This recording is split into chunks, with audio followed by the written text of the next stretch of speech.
a deep dive when it comes to Twitter and Facebook about the platforms and the decisions they make, how they make them. Can we do better? Do we need to do better? So the first thing I want to talk about here is health risk associated with social media.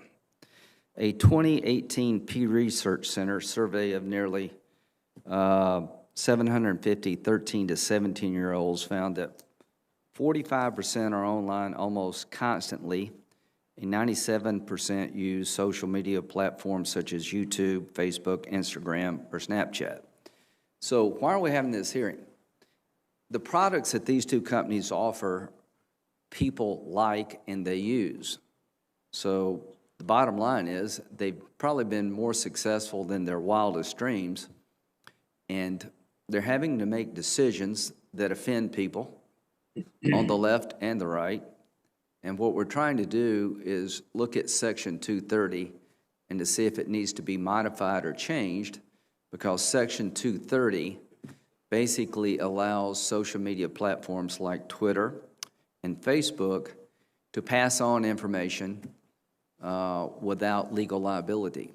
If a newspaper does something you don't like, or you think they've slandered you in a certain way, you can sue them. If a news program does something that you think is out of line, even as a politician with a high bar, you can sue them. These companies have liability protection when it comes to the content that their users engage in.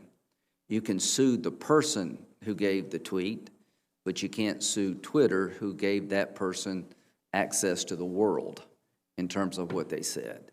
And we got to find a way to make sure that when Twitter and Facebook make a decision about what's reliable and what's not, what to keep up and what to take down, that there's transparency in the system. And I think Section 230 has to be changed, because we can't get there from here without change. But in 2019, a study of more than 6,500 12 to 15-year-olds in the U.S. found that those who spent more than 3 hours a day using social media might be at heightened risk for mental health problems. Another study, 12,000 13 to 16-year-olds in England, found that using social media more than 3 times a day predicted poor mental health and well-being in teens. Other studies also have observed links between high levels of social media use, depression, or anxiety. The average millennial checks their phone 157 times daily. I don't know how a member of the Senate, I don't know where we fall. Social media is designed to sustain users' attention with a mix of good user interface design and psychology, creating an addictive mix for users. It's called the slot machine effect, a technique which utilizes a pull to refresh and scrolling mechanisms on news feeds similar to a slot machine. The like button, a feature to provide social validation through a positive feedback loop by measuring and comparing the number of likes a user's content obtains. Gamifying social interactions, employing gamification to engage users and keep them coming back. For example, streaks is the one causing the most concern, and using elongating red lines to display the number of days since 2 users interacted. I guess what these technologies do is try to keep us engaged. The more we engage the technology, the more advertising benefit to the company. Is that a good business practice? Maybe so. Does it create a health hazard over time? Something to look at. Now, the other aspect of this debate is, are these companies newspapers or their TV stations? Do they have the power of media organizations that have rules and regulations, and the current media platforms do not? There are rules about what a television station can do. There are rules about what a newspaper can do. And what I want to try to find out is, if you're not a newspaper at Twitter or Facebook, then why do you have editorial control over the New York Post? They decided, and maybe for a good reason, I don't know, that the New York Post articles about Hunter Biden needed to be flagged, excluded from distribution, or made hard to find. That, to me, seems like you're the ultimate editor. The editorial decision at the New York Post to run the story was overridden by Twitter and Facebook in different fashions to prevent its dissemination. Now, if that's not making an editorial decision, I don't know what would be. It's one thing when we do it in our private lives. Nikki Haley made a post about her concerns about mail-in balloting. It was flagged as something, a claim this hasn't been legitimized. Let me read it to you. The next question to ask is, why is it a crime to raise doubts about the Holocaust? Why should anyone who writes about such doubts be imprisoned while insulting the prophet is allowed? Now, that's the Ayatollah. He's opining that raising doubts about the Holocaust shouldn't be a crime, and he has openly called for the destruction of Israel. His regime has, and his tweet was basically allowed to flourish. Here's what Nikki Haley said. Despite what the media tells us, election fraud does happen, and policies like balloting, harvesting, and mailing ballots to people who don't request them makes that easier. That needs to stop. This claim about election fraud is disputed. Well, that's her opinion. She believes, like I do, that mail-in balloting is ripe for fraud if you can't verify the signature. And if we just send mail ballots out to the world that are not requested, and you don't have a signature verification system that can be trusted, you have in fact led to harvesting of ballots for nefarious purposes. The question for us as a country, at what point do the decisions by these organizations cross a line? At what point do they have to assume responsibility that Section 230 shields them from? And to the people who are about to testify, I consider your products to have changed the world mostly for the good. We're able to interact among ourselves.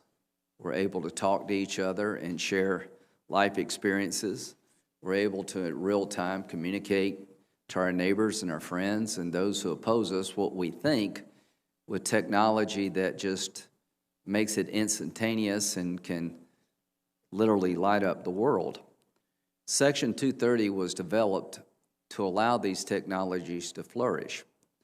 Early on, if you could sue Twitter or Facebook for content on a Facebook posting or a tweet, and they were liable for what somebody else said or what they felt or did, then the company would have probably never been in existence. The companies are trying to help us deal with child pornography.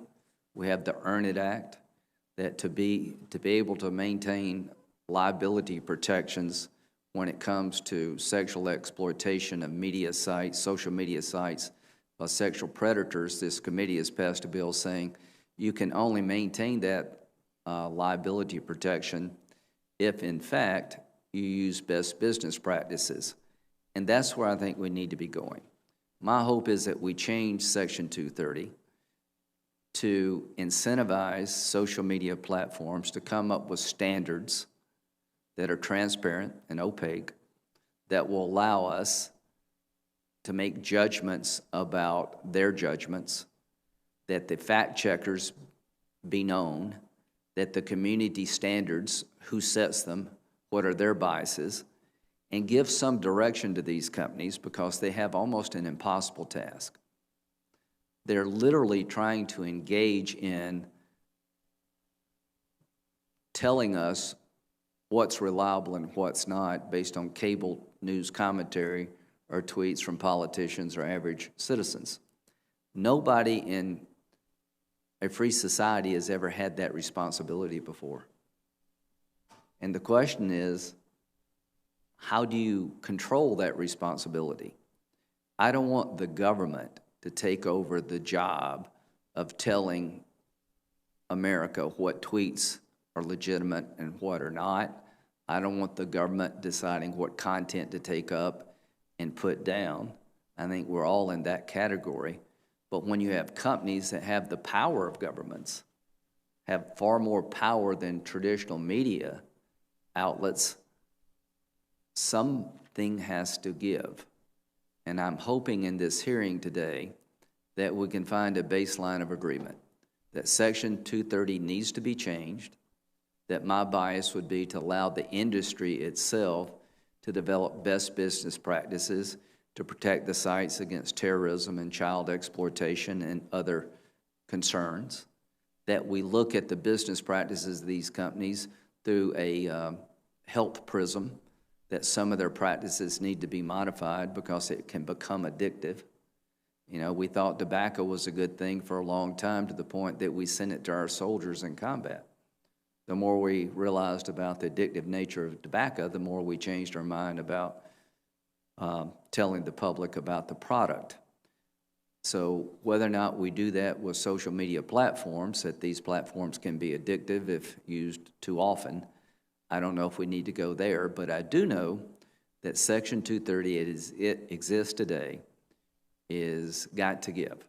And I think there's Republican and Democrat concern about the power that's being used by social media outlets to tell us what we can see and what we can't, what's true and what's not, to the extent that Section 230, in my view, has to be rewritten. So that's the purpose of this hearing, is to find a way forward to bring about change. And when it comes to social media platforms in Section 230, change is going to come. With that, Senator Blumenthal. Thank you very, very much, Mr. Chairman, and thank you for having this hearing today. And I look forward to cooperating with you, not only in this hearing, but in the upcoming Congress on our Earn It bill, on other measures, because you're absolutely right. Change must come to social media. The fact is, we meet today in an unprecedented and precarious moment in American history. Daily, the president shocks our conscience and shakes the very foundations of our democracy using a powerful megaphone, social media. The president has used this megaphone to spread vicious falsehoods in an apparent attempt to overturn the will of voters. Every day, he posts new threats and conspiracy theories about mail-in ballots and voting machines, lies that contradict his own election security officials and his lawyers. He uses this megaphone potentially to block a peaceful transition of power. Now, Mr. Zuckerberg and Mr. Dorsey, you have built terrifying tools of persuasion and manipulation with power far exceeding the robber barons of the last Gilded Age. You have profited hugely by strip mining data about our private lives and promoting hate speech and voter suppression. You have an immense civic and moral responsibility to ensure these instruments of influence do not irreparably harm our country. I recognize the steps, they're really baby steps, that you've taken so far. The destructive, incendiary misinformation is still a scourge on both your platforms and on others. In fact, Google has been given a pass from today's hearing. It's been rewarded by this committee for its timidity, doing even less than you have done to live up to its responsibilities. The recent actions you have taken, in fact, are simply to check the truth of what appears on platforms. Often it is voter suppression and incendiary, malicious misinformation, and you've tried to slow its insidious spread. That's not censorship. That's moral and civic responsibility.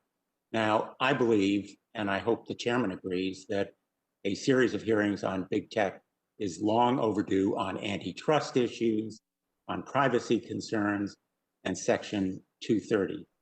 I have urged, in fact, a breakup of tech giants because they've misused their bigness and power. Breaking off, for example, WhatsApp and Instagram. Rigorous privacy protection because consumers should have control over their own data.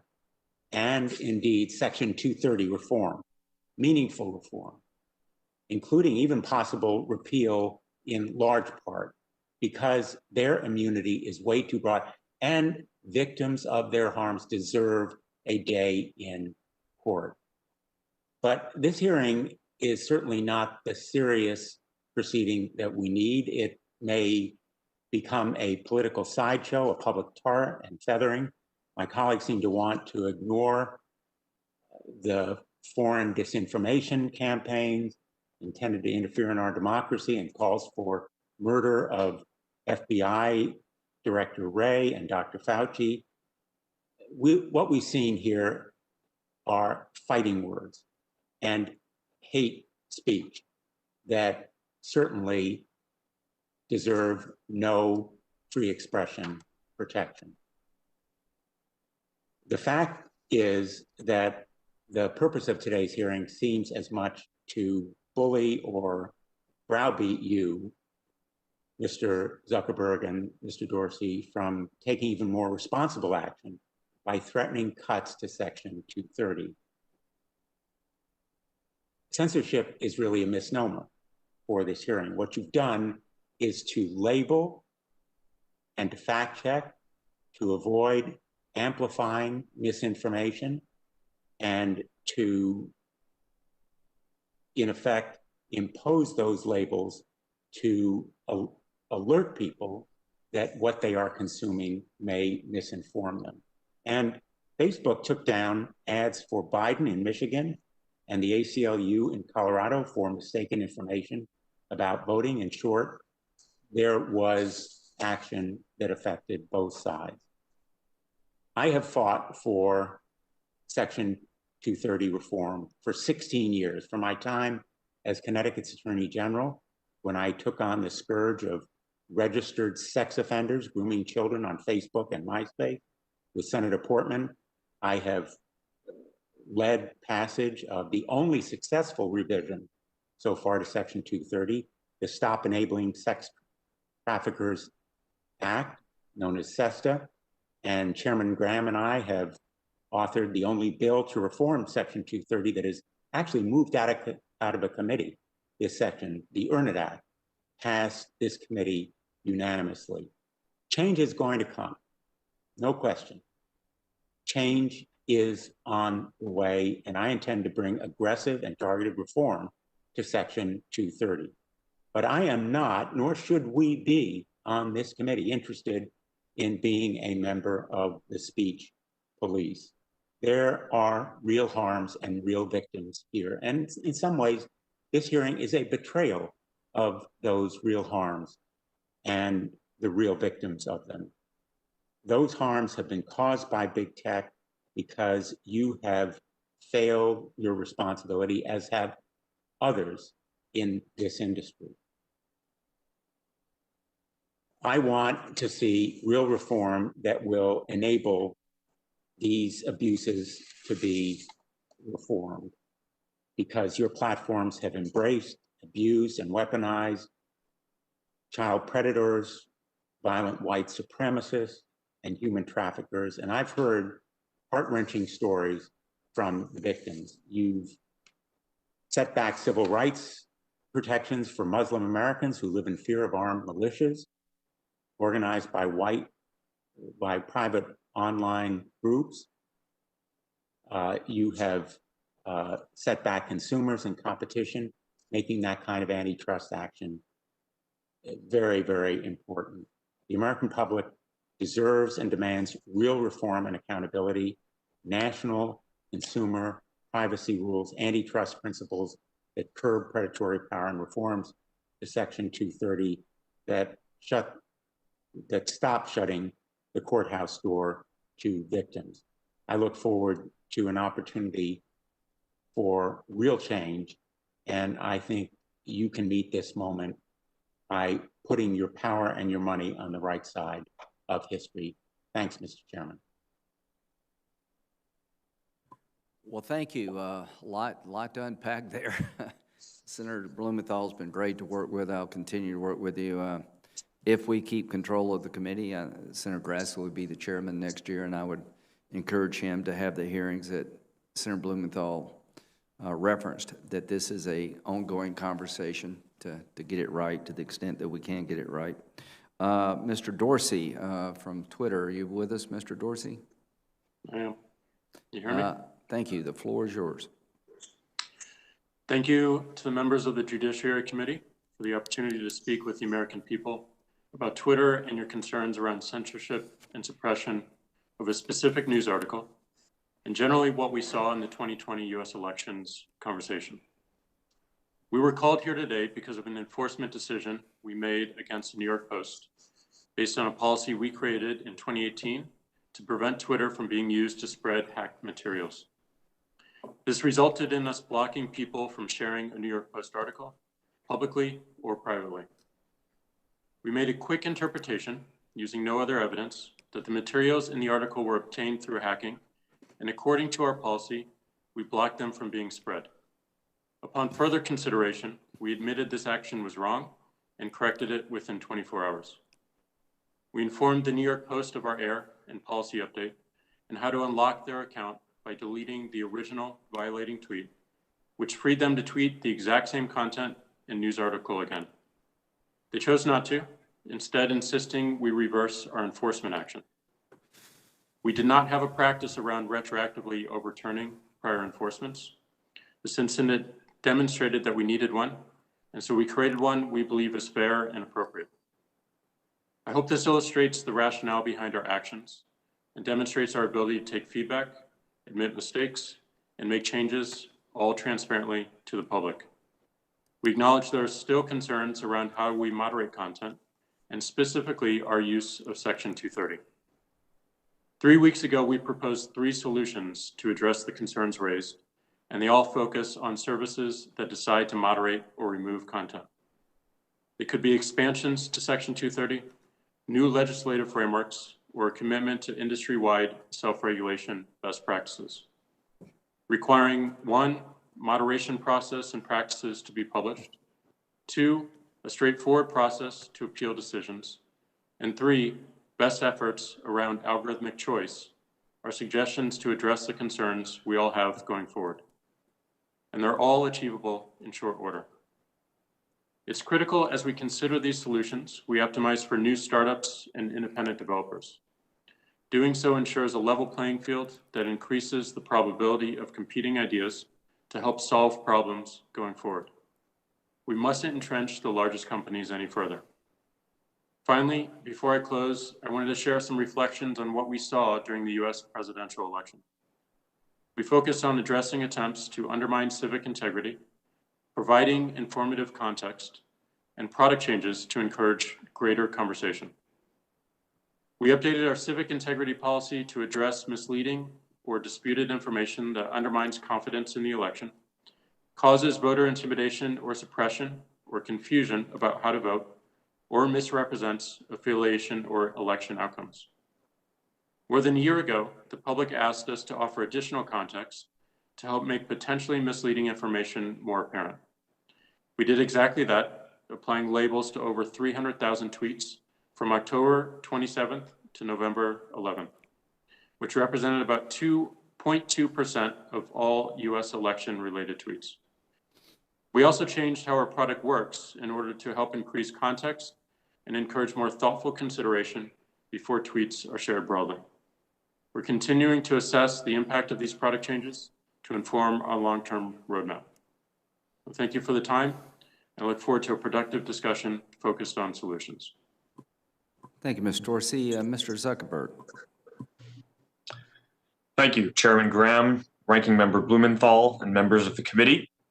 At last month's hearing, I spoke about the role internet platforms play in supporting democracy, keeping people safe, and upholding fundamental values like free expression. People have deeply held beliefs about these issues and can reach very different conclusions about the right balance. We try to do what's best for our community and the world, acknowledging that there are difficult trade-offs. I believe that some of these trade-offs and decisions would be better made through a democratic process, and I look forward to discussing that today. But first, I want to update you on our efforts during the election. At Facebook, we took our responsibility to protect the integrity of this election very seriously. In 2016, we began to face new kinds of threats, and after years of preparation, we were ready to defend against them. We've built sophisticated systems to protect against election interference that combine artificial intelligence, significant human review, and partnerships with the intelligence community, law enforcement, and other tech platforms. We've taken down more than 100 networks of bad actors who are trying to coordinate and interfere globally. We established a network of independent fact-checkers that covers more than 60 languages. We made political advertising more transparent on Facebook than anywhere else, and including TV, radio, and email. And we introduced new policies to combat voter suppression and misinformation. Still, the pandemic created new challenges: how to handle misinformation about COVID and voting by mail, how to prepare people for the reality that results would take time, and how to handle if someone prematurely declared victory or refused to accept the result. So in September, we updated our policies again to reflect these realities of voting in 2020 and make sure that we were taking precautions given these unique circumstances. We worked with local election officials to remove false claims about polling conditions that might lead to voter suppression. We partnered with Reuters and the National Election Pool to provide reliable information about results. We attached voting information to posts by candidates on both sides and additional contexts to posts trying to delegitimize the outcome. We locked down new political ads in the week before the election to prevent misleading claims from spreading when they couldn't be rebutted. We strengthened our enforcement against militias and conspiracy networks like QAnon to prevent them from using our platforms to organize violence or civil unrest. Altogether, I believe this was the largest election integrity effort by any private company in recent times. This is what people expect of us. And I'm glad that from what we've seen so far, our systems performed well. But election interference remains an ongoing threat that will never fully be solved, so we continue to improve with each election. But our integrity work is really only half the story. We also ran an unprecedented civic engagement program to encourage people to take part in our democracy. We ran the largest voter information campaign in history. 140 million people visited our voting information center, including more than 33 million on election day alone. We estimate that we helped more than 4.5 million people register to vote and helped states recruit 100,000 poll workers. This was done in a transparent and nonpartisan way as part of our ongoing commitment to supporting the civic process. And on top of these efforts by Facebook, my wife Priscilla and I personally donated $400 million to support election officials around the country in making sure that they had the infrastructure they needed to enable everyone to vote safely during this pandemic. In my last testimony, I said that people would judge us by our performance during this election. And I believe that the full story is not only how we handled bad behavior on our platforms, but also how we encouraged civic engagement more broadly. I'm proud of the work we've done to support our democracy, and I look forward to discussing this. I also welcome the opportunity to discuss internet regulation. I believe we are well overdue to update the rules for the internet around content, elections, privacy, and data portability. There are important questions here, including who should be responsible for what people say online. For any system to work, I believe there needs to be a transparent process that people feel they can trust. And this will be difficult, especially since our country is so divided, but I believe it's the only way to address these issues for the long term. The challenges that we face are deeper than any one platform. They're about how we want to balance basic social equities that we all care about, like free expression, public safety, and privacy. This is why I believe we would benefit from clearer guidance from elected officials, and I look forward to discussing this today. Well, thank you both. We'll have one round and 7 minutes, but I'll, as always, try to Be a little bit liberal with the time because it's a very important topic. So let's just get right into it. Mr. Dorsey, you can go first, then Mr. Zuckerberg.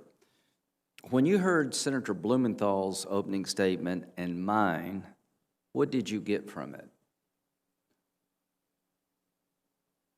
Well, I think you pointed out that we are facing something that feels impossible.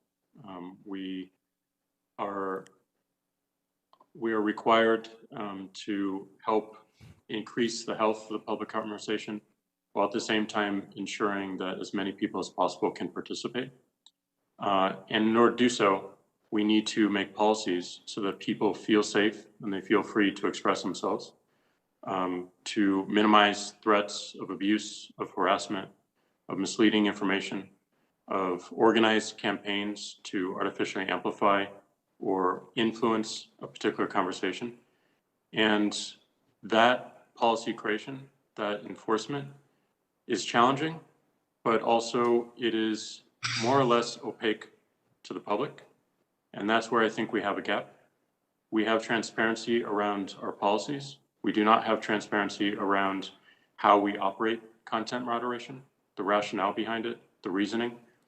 And as we look forward, we have more and more of our decisions, of our operations, moving to algorithms, which have a difficult time explaining why they make decisions, bringing transparency around those decisions. And that is why we believe that we should have more choice in how these algorithms are applied to our content, whether we use them at all, so we can turn them on or off, and have clarity around the outcomes that they are projecting and how they affect our experience. Thank you. Mr. Zuckerberg, very quickly, please. What did you hear? Senator, I heard that there are issues around content moderation, as well as other areas. And frankly, I'm optimistic from the statements that we may be able to move forward and hopefully update some of the rules for the internet around these areas. I've been encouraging and hoping that we would do this for a couple of years. And from your opening statements, it sounds like there may be now enough common ground on views that real progress can be made here. So from my point of view, the question for us is, when it comes time to flag content as being reliable or not reliable, do either one of you believe that the government should do that? Is that a solution where the government sets a regulatory scheme that talks about what should be up and what should be down? I don't believe so. I think that would be very challenging. Okay. Do you agree with that, Mr. Zuckerberg? Senator, for certain types of illegal content, I think it may be appropriate for there to be clear rules around that. But outside of clear harms, including things like child exploitation in areas like that, terrorism, I would agree with your sentiment that that's not something that government should be deciding on a piece of content by piece of content basis. So if we take the government out of the picture, at least in non-criminal areas, should we leave it up to the industry to come up with best business practices in terms of how to moderate content? I think that's best. I think we need to align around the problem that we're trying to solve. And there are many solutions to solving those problems, but I think we also have to focus our efforts on what is going to have the greatest impact. And we believe that the greatest impact is going to be found in how we deal with algorithms, how we use those algorithms, because they are responsible for showing us what we see or what we don't see. And there needs to be more choice in their use. Do you agree with that, Mr. Zuckerberg?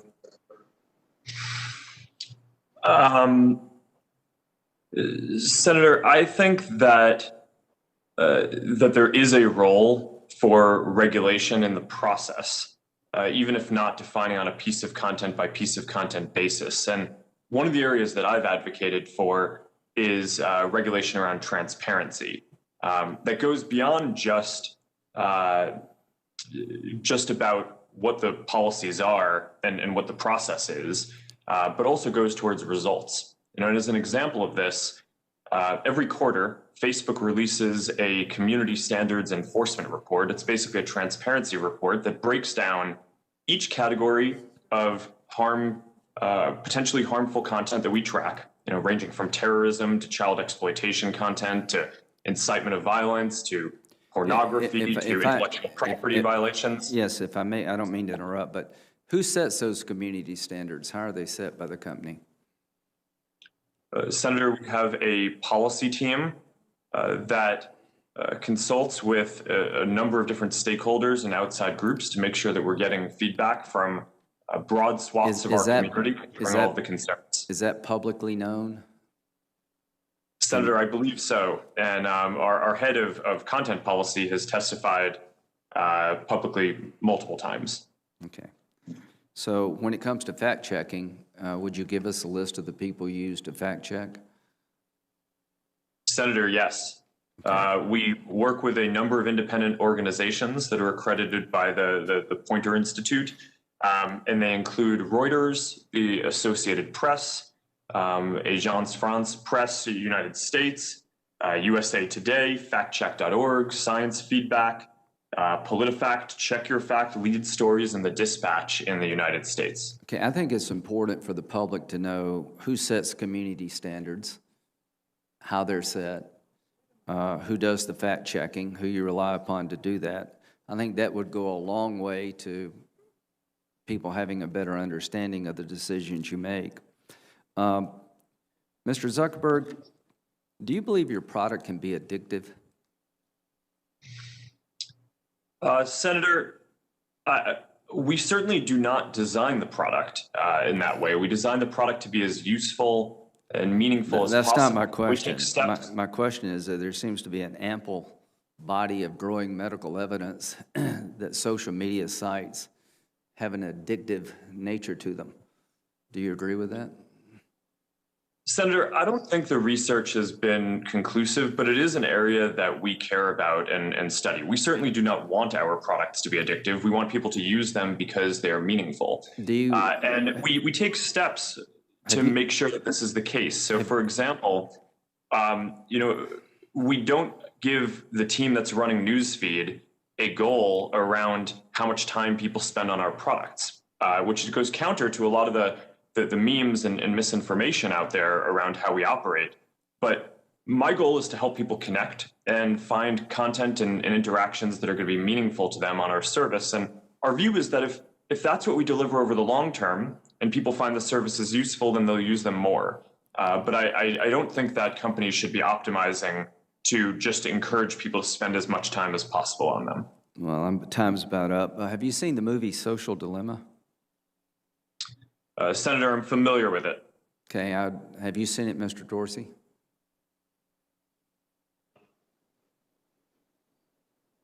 No, I have not.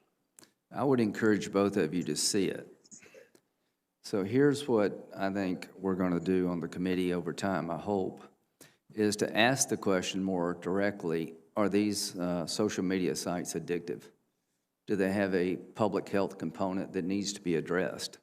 For years, we thought tobacco was a great thing. We found out tobacco was not such a great thing.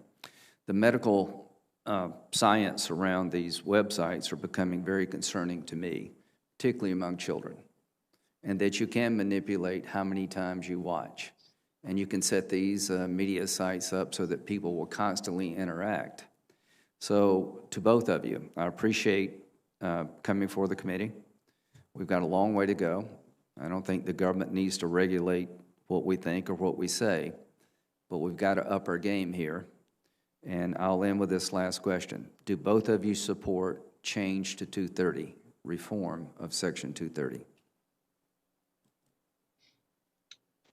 Senator, I do. Mr. Dorsey? Yes. Thank you. Senator Blumenthal. Thanks, Mr. Chairman. Let me bring this down to very practical terms. We're in the middle of another election. This election in Georgia could determine, in fact, which party controls the United States Senate. I'm concerned that both of your companies are, in fact, backsliding or retrenching, that you are failing to take action against dangerous disinformation, exactly the same kind of voter suppression tactics that existed in the last election, and that you are, in fact, reducing content modification. The fighting words and hate speech in the last election could inflame violence and send poll workers into hiding, discourage people from coming to the polls. We have to expect the same kinds of malign tactics. In fact, they are already visible, and I'm going to ask, Mr. Chairman, that these posts and tweets be entered into the record, if there's no objection, that are aimed at delegitimizing the election in January. My question to you is, will you commit to the same kind of robust content modification playbook in this coming election, including fact-checking, labeling, reducing the spread of misinformation, and other steps, even for politicians, in the runoff elections ahead?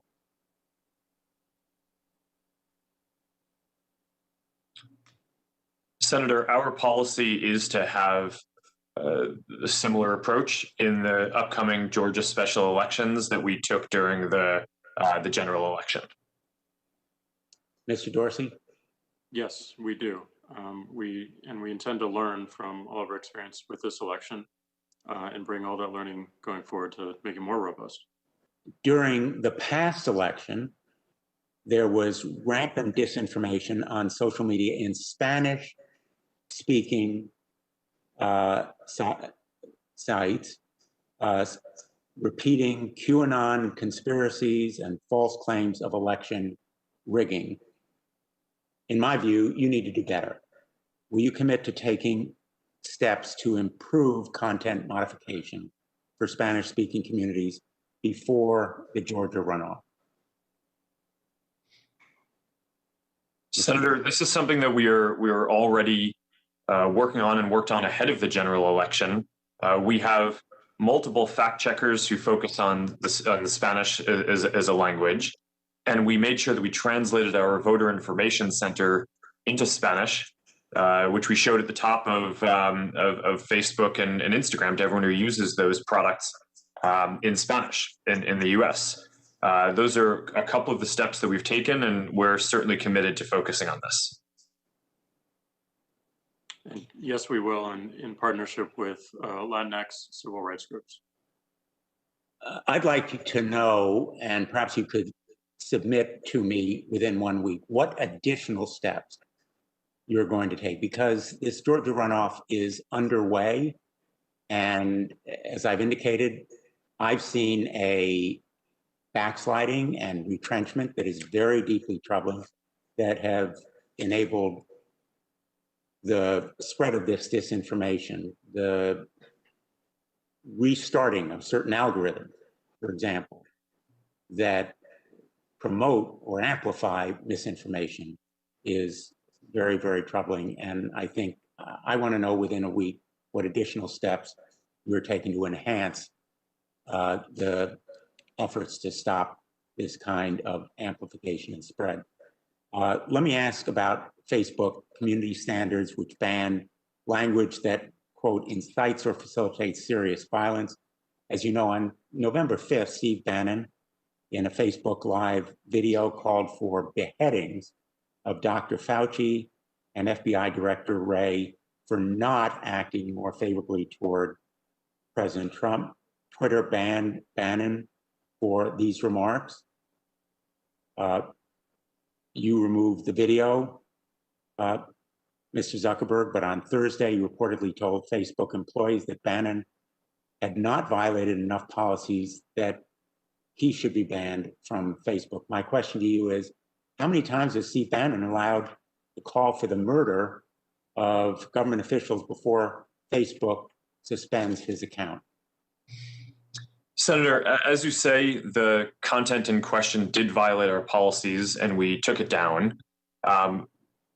having a content violation does not automatically mean your account gets taken down, and the number of strikes varies depending on the type of offense. So if people are posting terrorist content or child exploitation content, then the first time that they do it, then we will take down their account.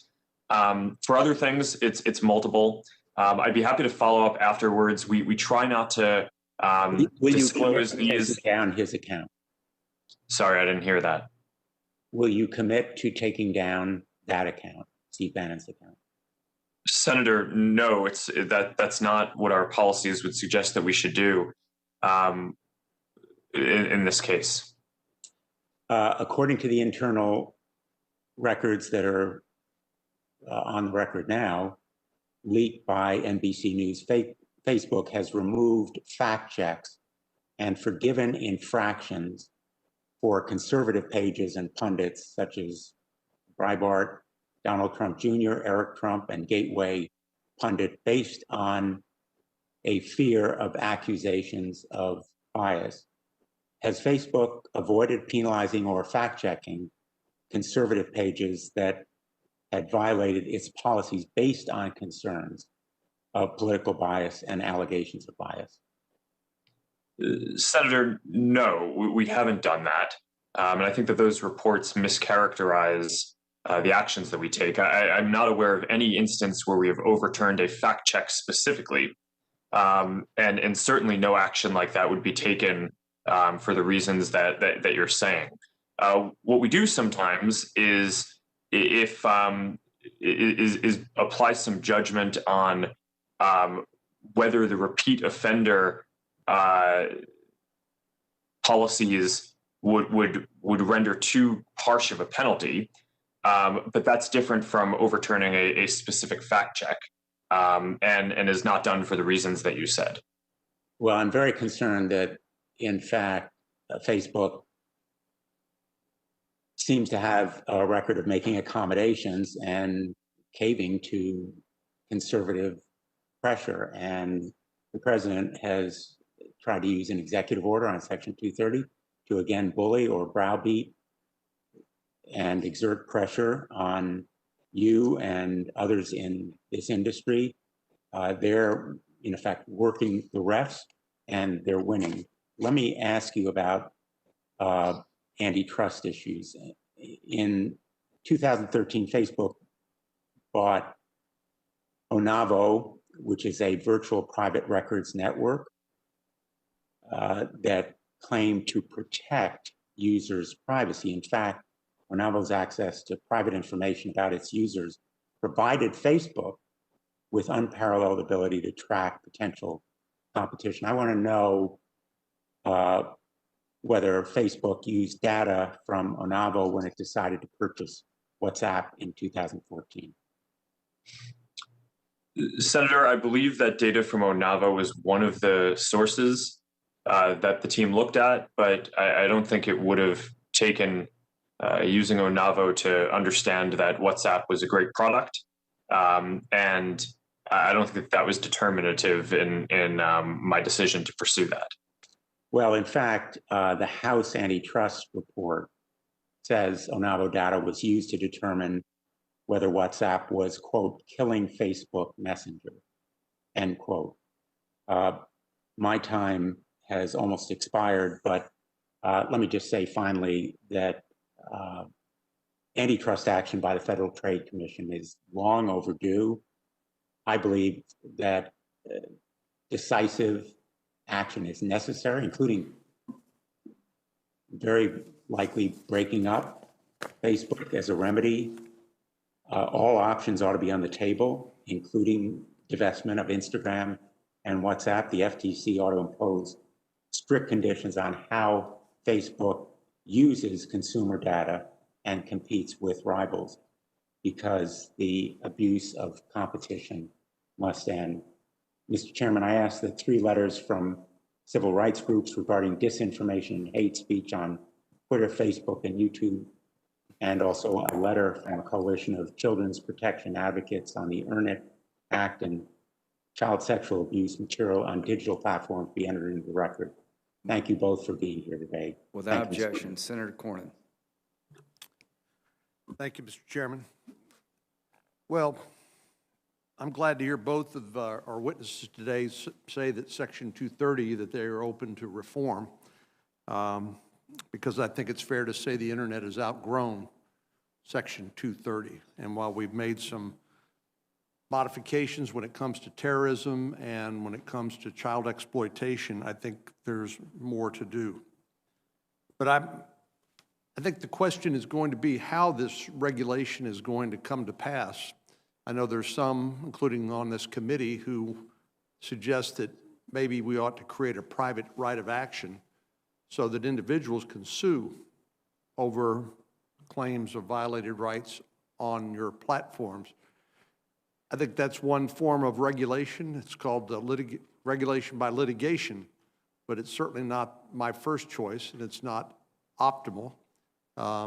And I don't think it's something we ought to be embracing in the first instance.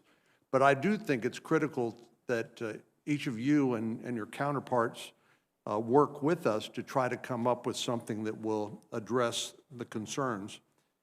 And the basic concern I have is it's hard to know exactly how to classify your business model. It's we have a provision in the Bill of Rights protecting freedom of the press, but yet here, while we would never let the government regulate what the press writes or doesn't write, essentially we are allowing private companies, which are now de facto public forums, to regulate that speech. And I'm no more comfortable delegating those decisions to you than I am delegating to you my vote in the last or upcoming elections.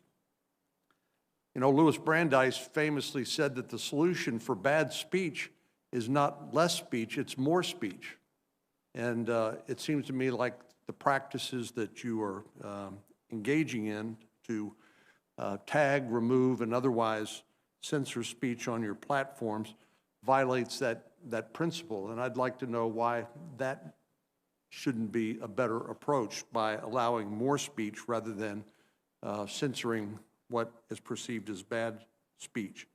And then, as I think I've discussed with you, Mr. Zuckerberg, I think we're all sort of struggling to come up with what the appropriate analogy here is to your business model. We know as newspapers have become less profitable and many of them gone out of business, there's been consolidation in the news media. There is a proliferation of cable TV shows and people being able to get information through a variety of sources, but there's no Walter Cronkite or the big TV networks that with the trusted anchor person who people have confidence in, that they will shoot with them straight. And so I know it's a very difficult thing to manage, but I would just encourage both of you not to wait for the lawsuits. We saw what happened to Microsoft. I think Bill Gates said that was one of his biggest mistakes, failing to engage with some of the antitrust concerns when it came to Microsoft, and he learned that the hard way. And I think there is a better way for the American people, and that's if we work on this together. Mr. Zuckerberg, I believe that Facebook publishes on a quarterly basis a report of its actions in this area. Is that correct? Senator, that's correct. And could you describe that for us and what motivated you to undertake that sort of transparency? Yes. Senator, I believe that in order for people to trust that we're doing a good job, they have to be able to see the results. And we have to be able to break down on a content on a kind of category by category basis across all the different categories of harm, whether it's terrorist content or child exploitation or incitement of violence or pornography or intellectual property violations, how much of the violating content is on our platforms and how effective our systems are at removing it. And what we hold ourselves accountable towards is getting as high a percent of this harmful content down, addressing it, before real people have to experience it and report it to us themselves. So in categories where we do quite well, for example, in fighting against terrorist content, our AI systems and counterterrorism teams are able to remove 98 or 99% of that harmful content before anyone has to report it to us. In other categories, it's more challenging and we're still making more progress. But I think that as part of a regulatory framework here, it would be good if every company had to issue a transparency report outlining what they're seeing on their platforms and the results and effectiveness of their content moderation systems. So that way, the people who are responsible for holding all of us accountable, whether it's journalists, Congress, academics, could have an apples to apples comparison about how all the different companies are doing, and potentially, as part of a law, require that companies even maintain a certain level of effectiveness. Thank you. Mr. Dorsey, when Twitter decided to take down the story, the New York Post story on Hunter Biden's laptop, did you do that under your terms of service, or did you do it under some other claim of authority? We did it under our terms of service, which, as you know, everyone agrees to when they sign up for Twitter. And this was a policy around distribution of hacked materials. We did not want Twitter to be a distribution point for hacked materials. Well, you do realize that by taking down that story, you probably gave it more prominence and more visibility than it ever would have gotten had you left it alone. We realize that, and we recognize it as a mistake that we made, both in terms of the intention of the policy and also the enforcement action of not allowing people to share it publicly or privately, which is why we corrected it within 24 hours. And Mr. Dorsey, why isn't Justice Brandeis's formulation in Whitney versus California, why shouldn't that apply to the internet platforms like yours? In other words, the cure for bad speech is not censorship, it's more speech. Why wouldn't that principle apply to Twitter? I think it does apply. All of our policies are focused on encouraging more speech. What we saw and what the market told us was that people would not put up with abuse, harassment, and misleading information that would cause offline harm. And they would leave our service because of it. So our intention is to create clear policy, clear enforcement that enables people to feel that they can express themselves on our service and ultimately trust it. So it was a business decision. It was a business decision. Thank you. Senator Feinstein.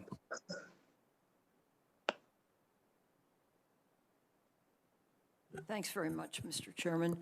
Mr. Dorsey, in recent hearings before the Senate Commerce Committee, you said, I think, that Twitter has a policy against misinformation relating to civic integrity. President Trump and his allies have tweeted hundreds of false claims about the 2020 election. Trump has falsely claimed victory and alleged widespread voter fraud. So here's the question. Does misinformation about the results of an election and voter fraud relate to civic integrity? Why or why not? Yes, it does, and we label those tweets when the election has not been called yet, or multiple sources have called it differently. I'm sorry, I didn't understand that. Did you say you have been able to tweet? No, we have labeled the tweets that would indicate a different result in the election, called by multiple sources. I see. At what point was that done? Throughout the period, October 11th to up till today. So when the tweet was initially came in, how long was it before you, quote, updated it? We didn't update it. We put a label on it, pointing to the broader conversation. Our goal is to connect people with more information around what's happening with the election And that was, and that occurred anywhere from 5 minutes to 30 minutes, but as quickly as we can. Thank you. Is 30 minutes the maximum time? I don't know. We can get you that information. Would We'll follow you, up. I'm interested in this. Does misinformation about the results of an election and voter fraud relate to civic integrity? Why or why not? Yes, it does. And we also label those tweets that would indicate whether fraud was happening. And again, we connect those to larger conversations on the platform. So we want to provide context here. That is our goal, providing more context, providing more information. Okay, now a specific question, and I'm not sure actually what the answer to this should be, but on November 7, President Trump tweeted, and I quote, "I won this election by a lot," end quote. Obviously, that's not true. President Trump lost the election. The warning label that Twitter has applied to the tweet says, and I quote, "Official sources may not have called the race when this was tweeted," end quote. Do you believe that label goes far enough to prevent the tweet's harms when the tweet is still visible and not accurate? I do, because it's not just the surface level label. It points to a collection of news articles, of information and conversation that gives you an expansion on what's happening with the election. I guess, you see, my concerns are that these tweets arouse people.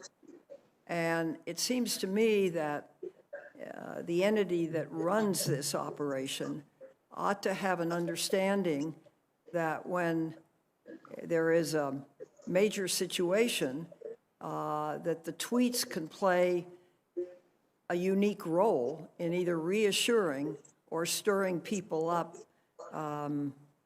to unacceptable levels. Could you comment on that?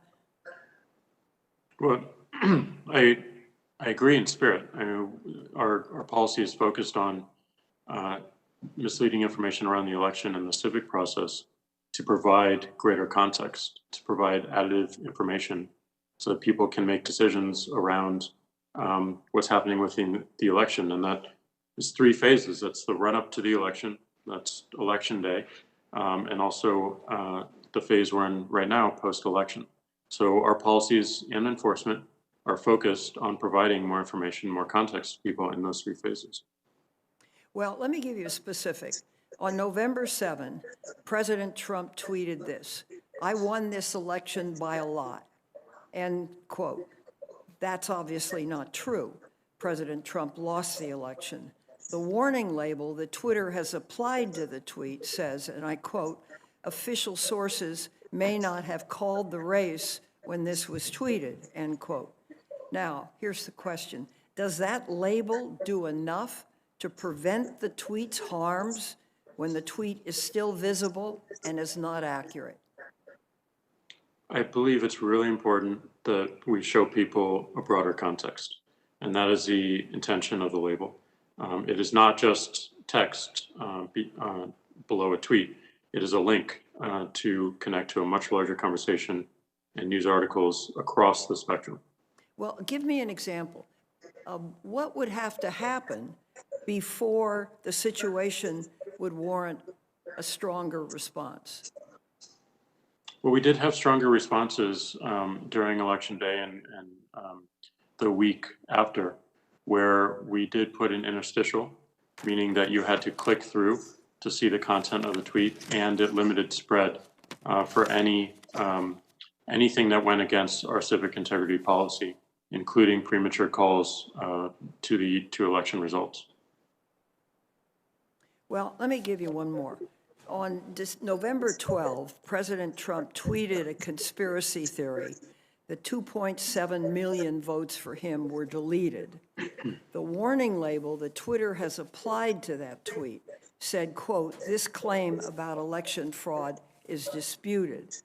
Now, here's the question, and I think it is a tough issue. Do you believe this label does enough to prevent the tweet's harms when the tweet is still visible, it's a highly emotional situation, but the tweet has no factual basis? But the tweet has a link to more information, to more conversation and more context that informs the situation, what's happening. So I do believe that connecting people to the larger conversation, giving them more context, is the right path here. But they have to move to solicit that contact, right? It's not contained as an addendum to the original tweet. The label is an addendum to the original tweet, and if you tap on it or click it, you will go to an expansion of the information. I see. Can I ask a question, Mr. Zuckerberg? Is he? Yes, you may, if you, one Thank you. more, if that'd be okay. Mr. Zuckerberg, at the recent hearing before the Senate Commerce Committee, you said that Facebook has a, quote, policy in place that prevents any candidate, end quote, from, quote, trying to delegitimize the result of the election, end quote. But the hashtags steal the vote and voter fraud garnered more than 300,000 interactions on your platform in the hours after Mr. Trump falsely declared victory. So here's the question. Do you believe Facebook did enough to prevent Trump's efforts to delegitimize the election result? If so, why have you reached that conclusion?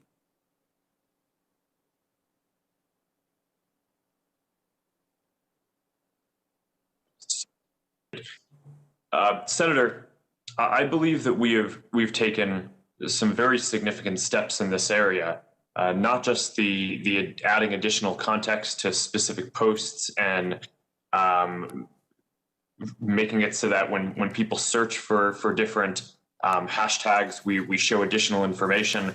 But we also took the unprecedented step of putting the Voter Information Center at the top of Facebook and Instagram for everyone in the US that showed them reliable information about the election, including partnering with organizations like Reuters and the National Election Pool to show them accurate information about the results of the election. So all taken together, I think that we really went quite far in terms of helping to distribute reliable and accurate information about what was going on during this election. Okay, let me give you one more along this line. After President Trump falsely claimed that the election was being stolen, a group called Stop the Steal was started on Facebook. It grew to more than 300,000 users in less than a day, making it one of the fastest growing groups, I understand, in Facebook history. You shut the group down, but substantial damage already had been done. Trump supporters, some of them armed with assault weapons, held Stop the Steal rallies outside election offices. In Philadelphia, 2 armed supporters who had traveled from Virginia were arrested on their way to the city's vote counting center. Here's the question, and this is a tough one.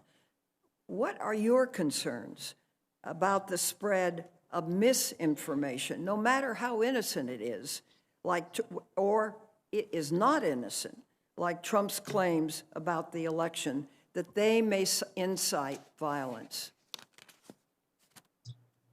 Senator, I'm very worried about this, especially any misinformation or content that could incite violence.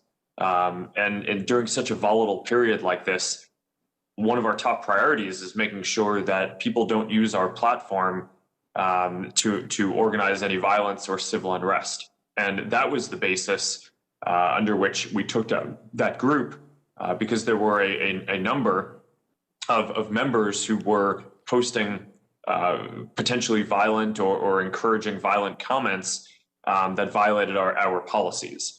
We also have broader policies in place around trying to slow the spread of misinformation more broadly, even when it's not going to lead to some kind of violence or imminent harm.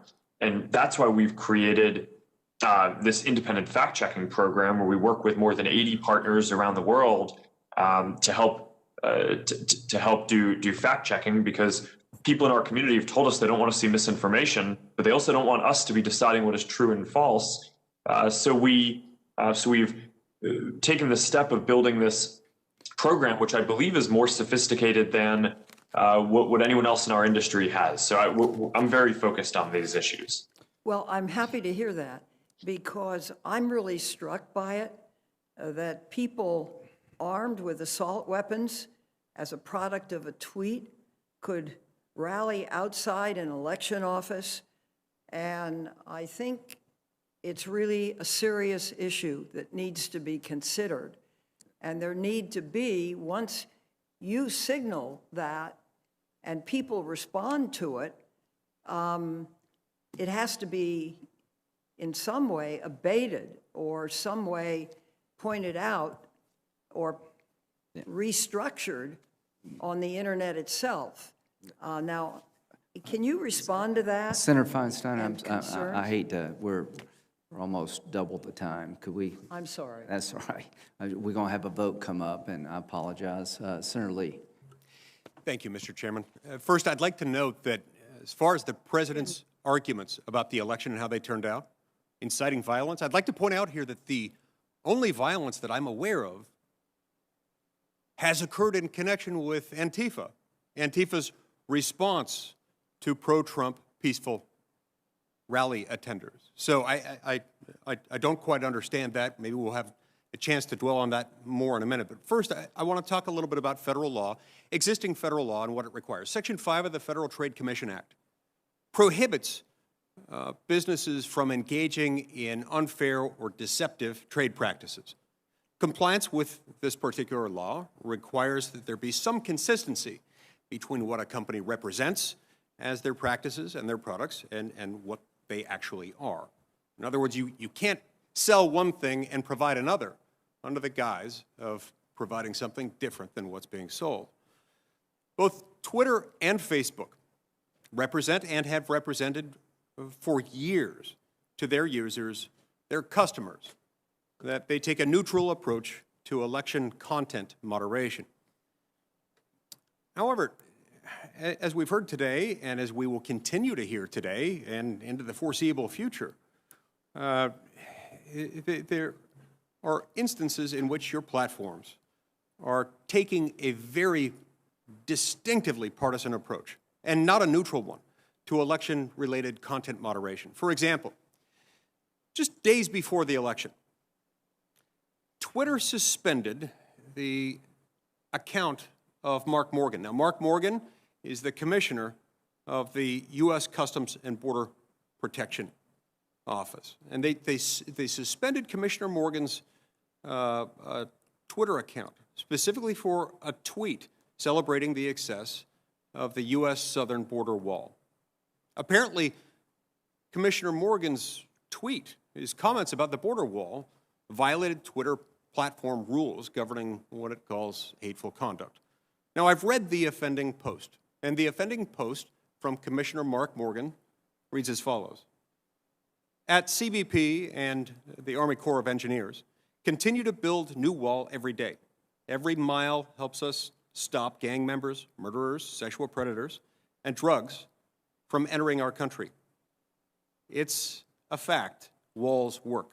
Period. Close quote. Mr. Dorsey, can you tell me, in one sentence, what exactly is hateful about Commissioner Morgan's tweet that I just read? Well, we evaluated this tweet again, and we found that we were wrong.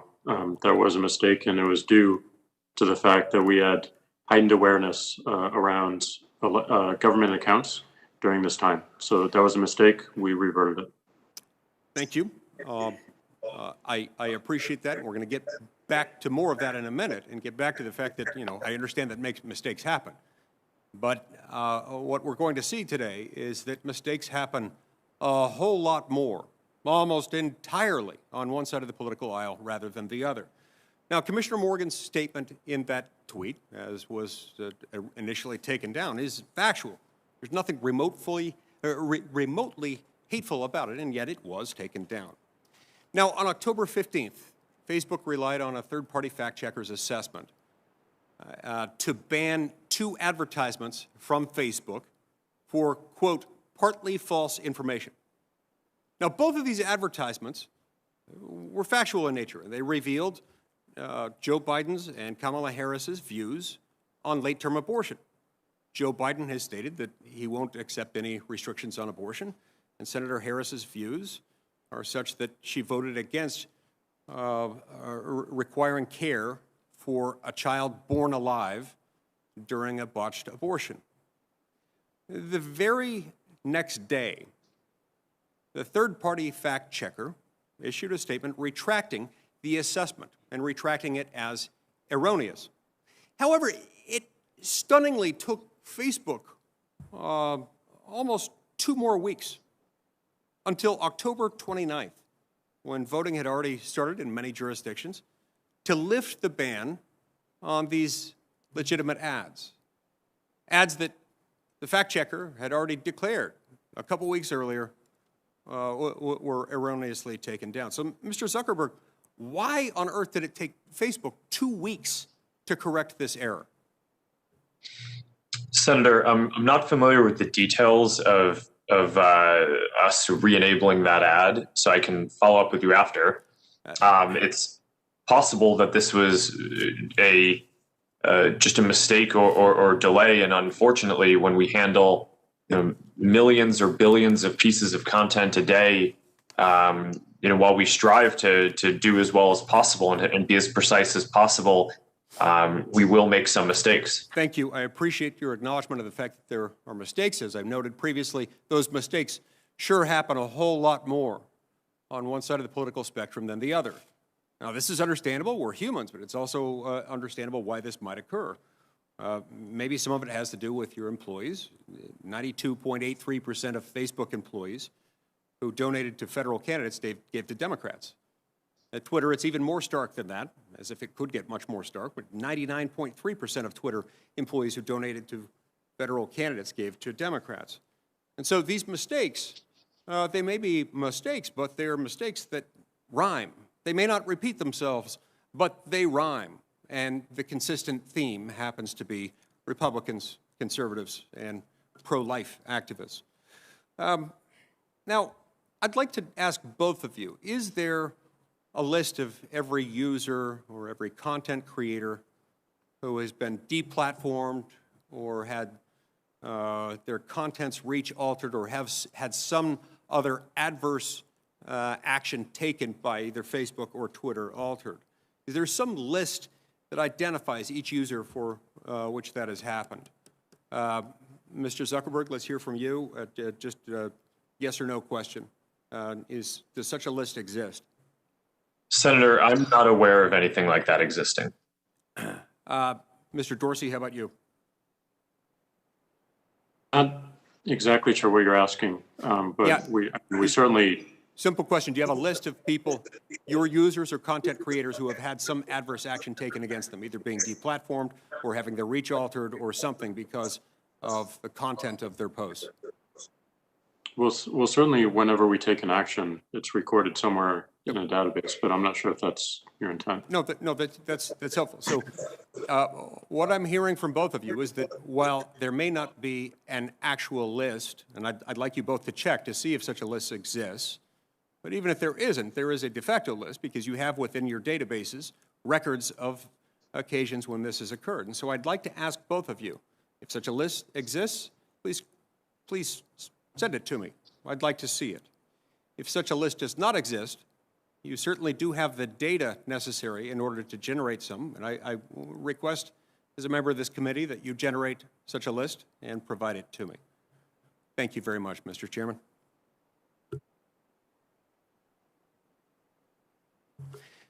Senator Graham, the chairman of the committee, has stepped out momentarily. I've been directed to recess the hearing momentarily so that we can go and vote, and then we will pick up back here in just a few minutes. I would like to, as long as I have the gavel momentarily, I'm going to ask one more question before I leave to go vote, and then we'll recess the hearing after this question. Could I ask when we're coming back? I've been waiting to ask questions for an hour now. Yeah, we'll be coming back as soon as Senator Graham returns. He left to vote in just a moment ago. He'll be back. Mr. Zuckerberg, in September, Facebook tagged an ad run by the American Principles Project in Michigan that criticized Joe Biden and criticized Senator Gary Peters. And the ad was tagged because it was, quote unquote, missing context. Now, the next day, the ad was shut down entirely by Facebook. Facebook relied on a supposed fact check from PolitiFact, which is a nice way for you to avoid taking accountability for the problem, except that the fact check in question literally said that the ad, quote, makes, quote, predictions we can't fact check. Apparently this had to do with lacking context. So when did lacking context become a new standard for political ads? I mean, all political ads, all ads in general, but certainly all political ads lack context. Ben Sasse just finished a resounding victory in Nebraska. And I haven't seen his TV ads, but I'm sure they're brilliant. This guy's made for television. He's with or without the beard. And I'm sure his ads didn't say, Ben Sasse, great senator, but not that great of a hockey player. Or there is always context that is lacked out, that is lacking, left out in any advertisement.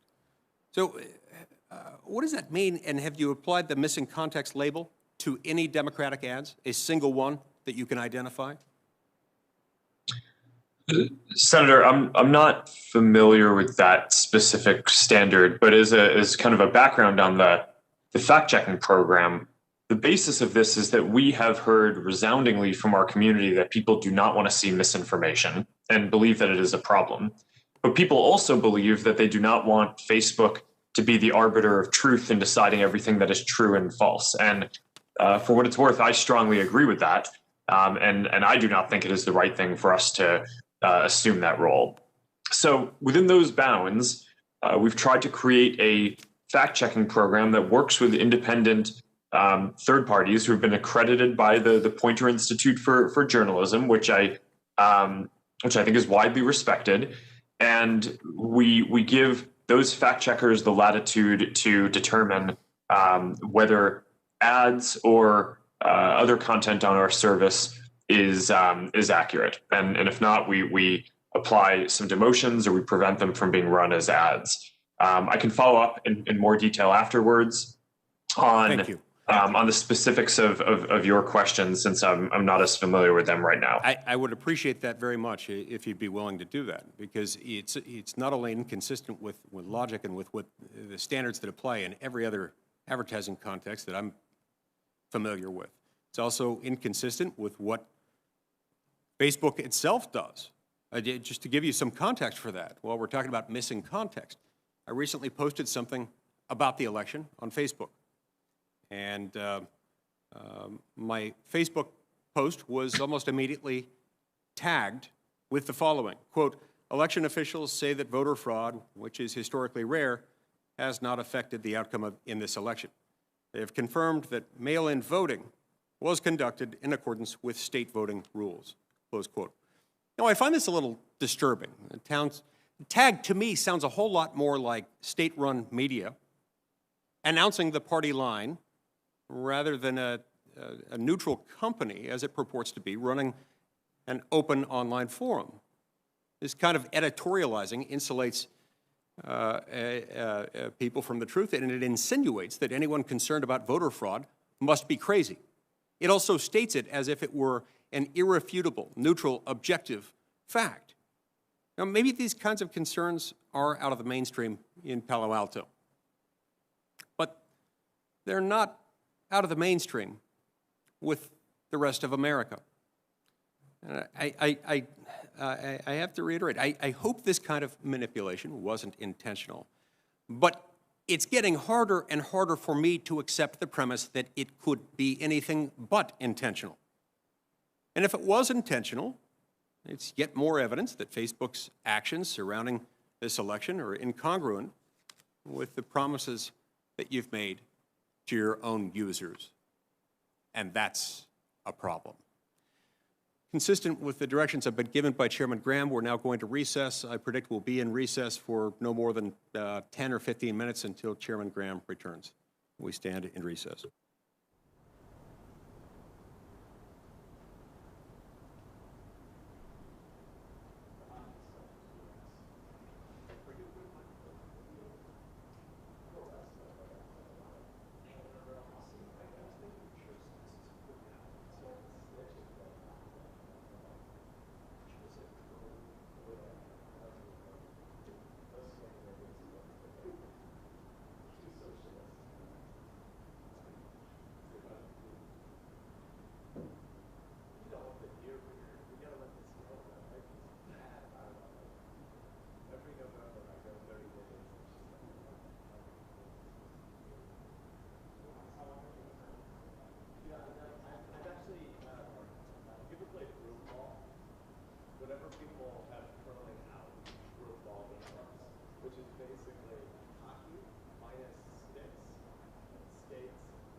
the committee will come to order. Senator Leahy. Thank you. Can you hear me all right? Yes, sir. Good. Well, let me We start can by see you saying too, Senator. You look Beg your great. pardon? It's my thick head of hair. That's what does it. But I want to say that I recognize the challenging position that the social media companies are in. You know, your platforms host much of the news that America and actually the world use to stay informed. So you're on the front line of both domestic and foreign disinformation campaigns, and you have to balance American ideals like freedom of speech. You have to limit hate speech. You have to limit dangerous misinformation.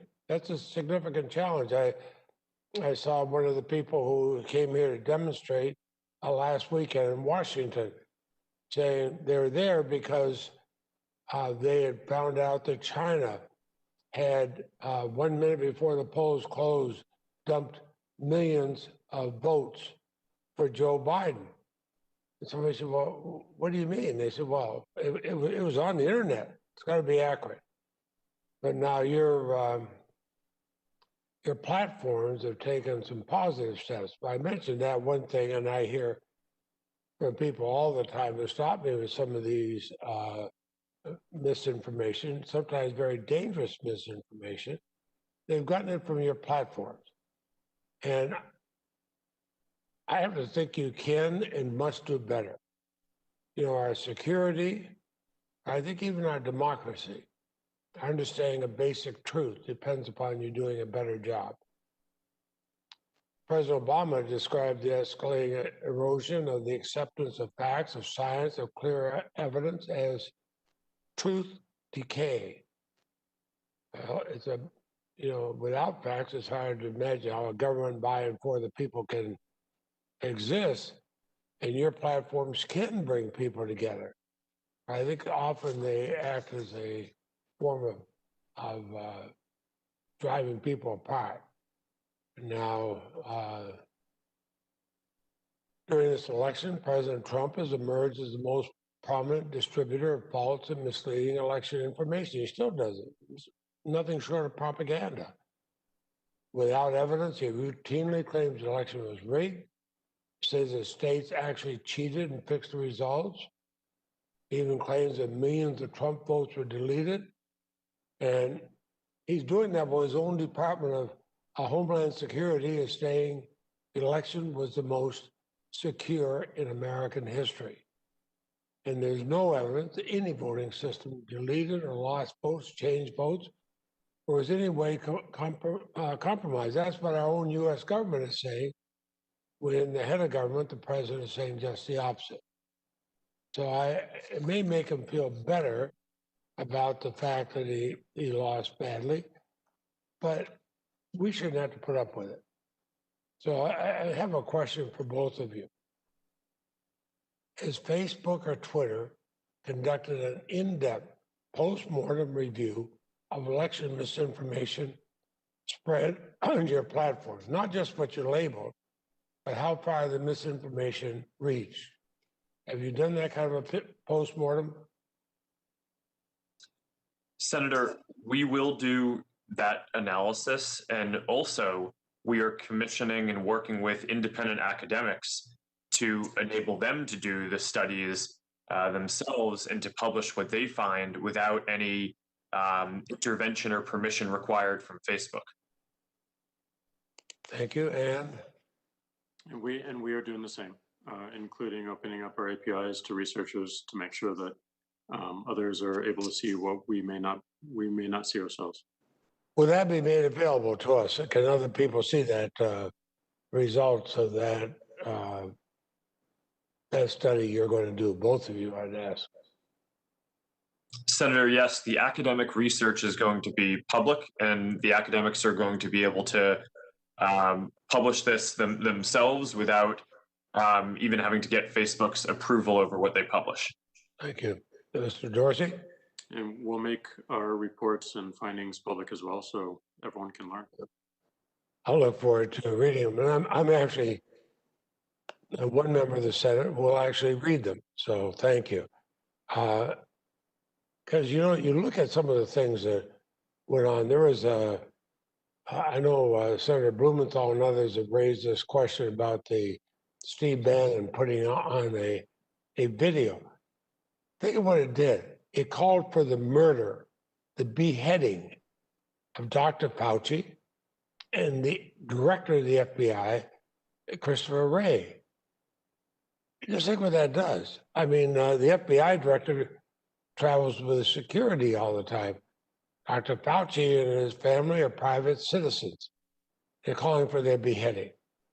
And it was seen by, I think, 200,000 people on Facebook. Well, now, if you're going to have somebody threatening to murder somebody, what do you do? What do you do about that?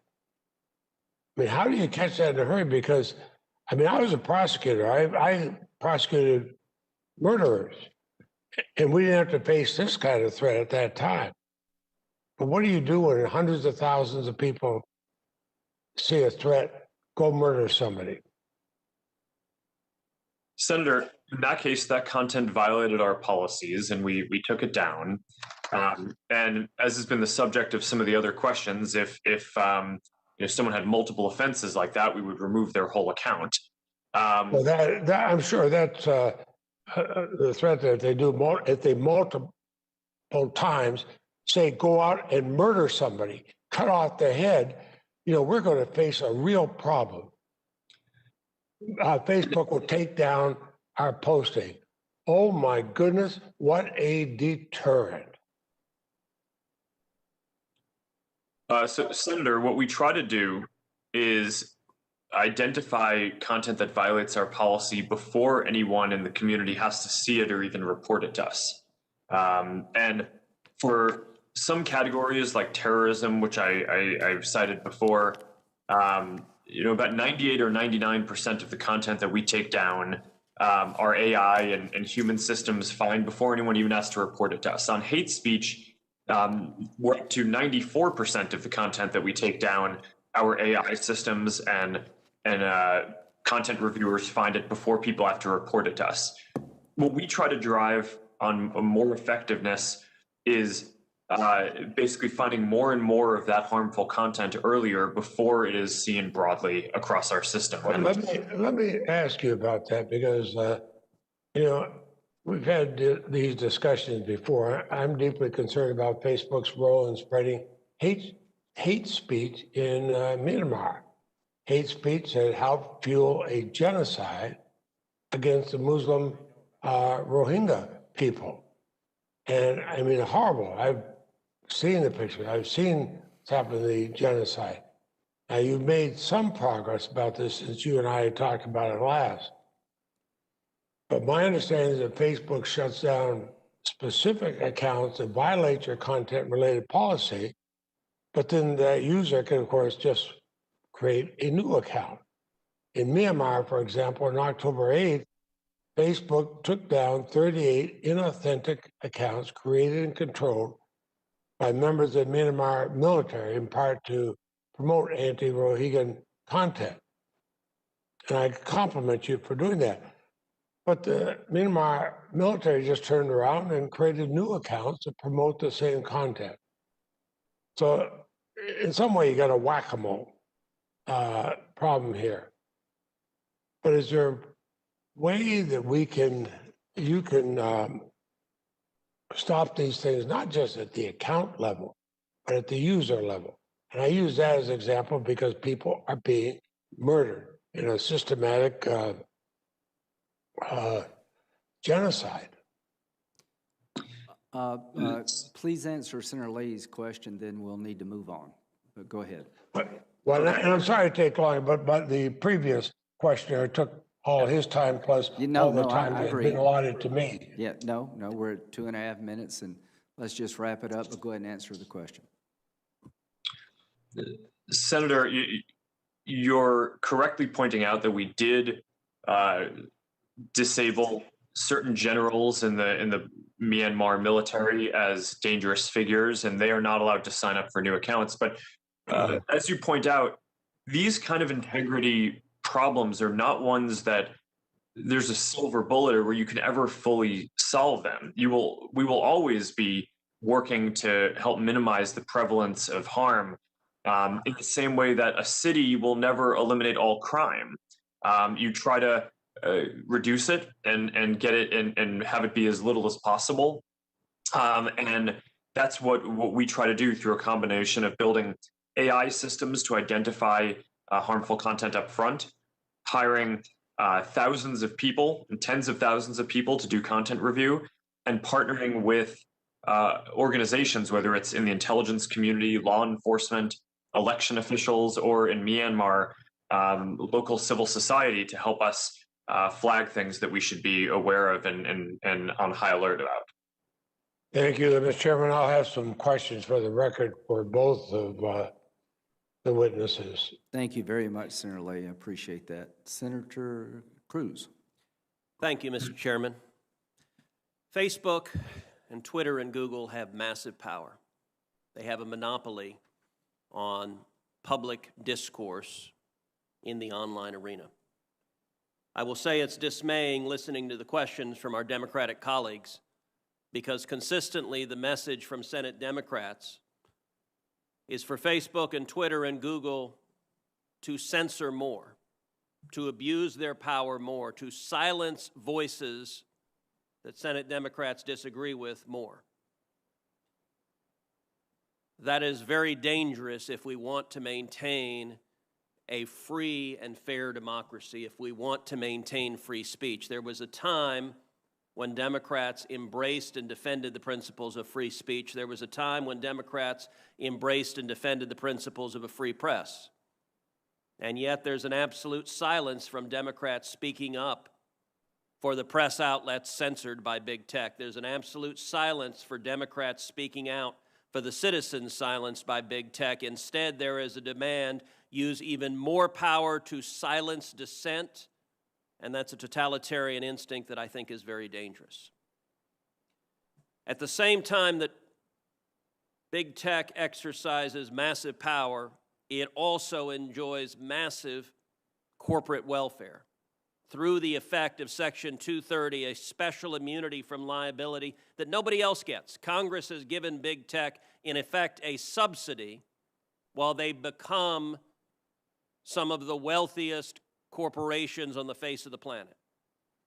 Mr. Dorsey, I want to focus primarily on Twitter and ask you initially, is Twitter a publisher? Is Twitter a publisher? Yes. No, we are not. We distribute information. So what is a publisher? An entity that is publishing under editorial guidelines and decisions. Well, your answer happens to be contrary to the text of federal statute, particular Section 230, which defines an information content provider as any person or entity that is responsible in whole or in part for the creation or development of information provided through the internet or any other interactive computer service. Let me ask you, was Twitter being a publisher when it censored the New York Post? No, we have very clear policies on the conduct we enable on the platform. And if there's a violation, we take an enforcement action, and people choose to commit to those policies and to those terms of service.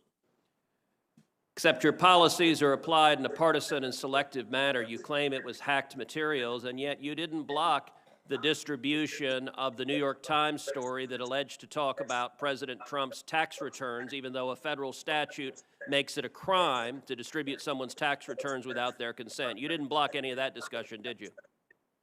Our policy was focused on distribution of the actual hacked materials. Did you And block in the New York discussion of the president's tax return material? And in the New York Times case, we interpreted it as reporting about the hacked materials. not Did you block distribution of Edward hacked materials. Snowden when he illegally released material?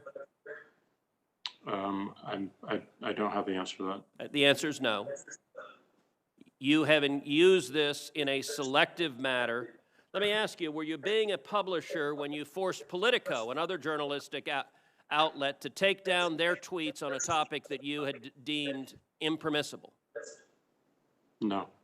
We were enforcing our policy and our terms of service. So on October 15th, Jake Sherman, a reporter at Politico, tweeted the following. I tweeted a link to the New York Post story right after it dropped yesterday morning. I immediately reached out to the Biden campaign to see if they had any answer. I wish I'd given the story a closer read before tweeting it. Twitter suspended me. So you actually have a reporter reporting on a story, asking the other side for comment, and Twitter says, hi, Jake Sherman, your account at Jake Sherman has been locked for violating Twitter rules. Now, what did the Politico reporter do? Immediately tweets after that, my goal was not to spread information. Well, that's a little worrisome just in and of itself. My goal was to raise questions about the story. Oh, my overlords in Silicon Valley, I was attacking the New York Post. You don't understand, I was attacking them, as I did in subsequent tweets, and see how the Biden campaign was going to respond. They later did respond. And then, not long after, Jake Sherman comes back with, my account is clearly no longer suspended. I deleted the tweet. When Twitter is editing and censoring and silencing, the New York Post, the newspaper with the fourth highest circulation in the country, and Politico, one of the leading newspapers in the country, is Twitter behaving as a publisher when it's deciding what stories reporters are allowed to write and publish and what stories they're not?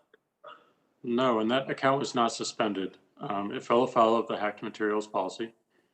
We realized that there was an error in that policy and the enforcement. Hold on, I'm literally looking at the tweet from Twitter that says your account has been locked. You're telling me that this is not an accurate... That's a lock and can be unlocked when you delete the... I understand that you have the star chamber power. Your answer is always, well, once we silence you, we can choose to allow you to speak. But you are engaged in publishing decisions. Let me shift to a different topic. Mr. Dorsey, does voter fraud exist? I don't know for certain. Are you an expert in voter fraud? No, I'm not. Well, why then is Twitter right now putting purported warnings on virtually any statement about voter fraud?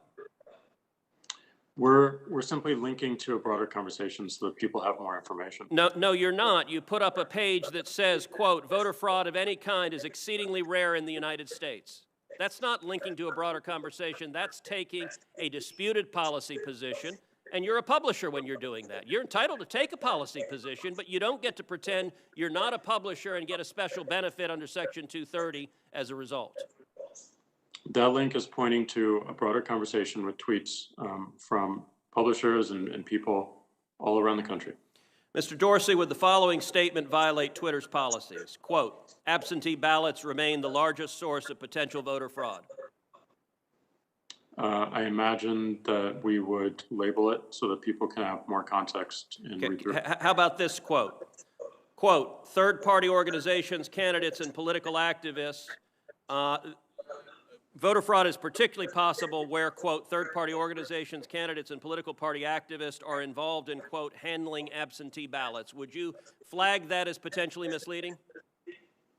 I don't know the specifics of how we might enforce that, but I imagine a lot of these would have a label pointing people to a bigger conversation. Well, you're right. You would label them because you've taken the political position right now that voter fraud doesn't exist. I would note both of those quotes come from the Carter-Baker Commission on Federal Election Reform. That is Democratic President Jimmy Carter and former Secretary of State James Baker. And Twitter's position is essentially voter fraud does not exist. Are you aware that just 2 weeks ago in the state of Texas, a woman was charged with 134 counts of election fraud? Are you aware of that?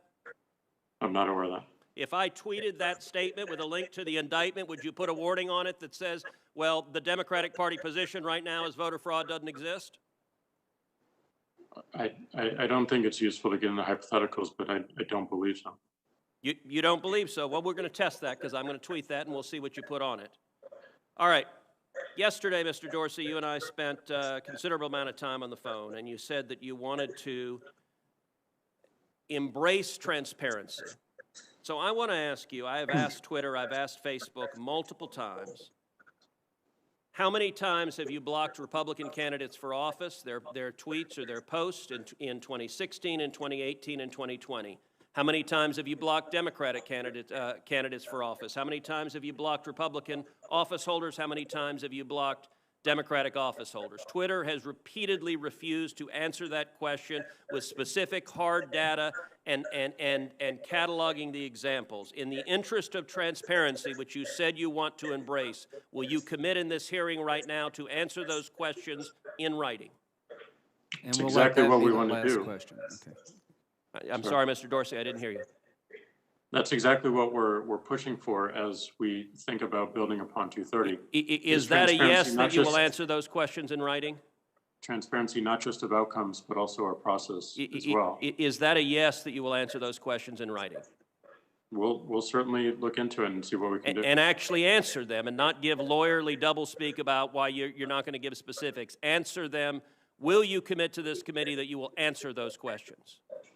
We're going to work to answering broader transparency around outcomes. All right, that's a no. Mr. Zuckerberg, how about you? Will you commit that Facebook will answer those specific questions, cataloging the number of instances in which Democrats in 16, 18, and 20 have been silenced versus the number of instances in which Republicans have been silenced on Facebook?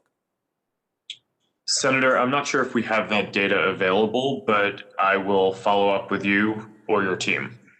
Okay, I'm going to take that as a yes, and I'm going to take Twitter. We'll see if it's a yes or transparency is bogus and we don't intend to provide it. Senator Durbin. Thank you, Mr. Chairman. We live in a dangerous world. Issues of national security, the worst pandemic, public health crisis in modern times in America, and we are being challenged as to whether there's going to be a peaceful transition of power in America in the presidency. At that moment in time, we decided none of those topics were important, and what was important was to determine whether or not social media was discriminating against Republicans. It's an interesting question. I think there are more important and timely questions. We have a recount underway in Georgia. We have allegations made by the election officials there, where the Republican election officials, where they have faced literally death threats. We are trying to determine whether or not the social media instruments of America are fair to the Republican Party.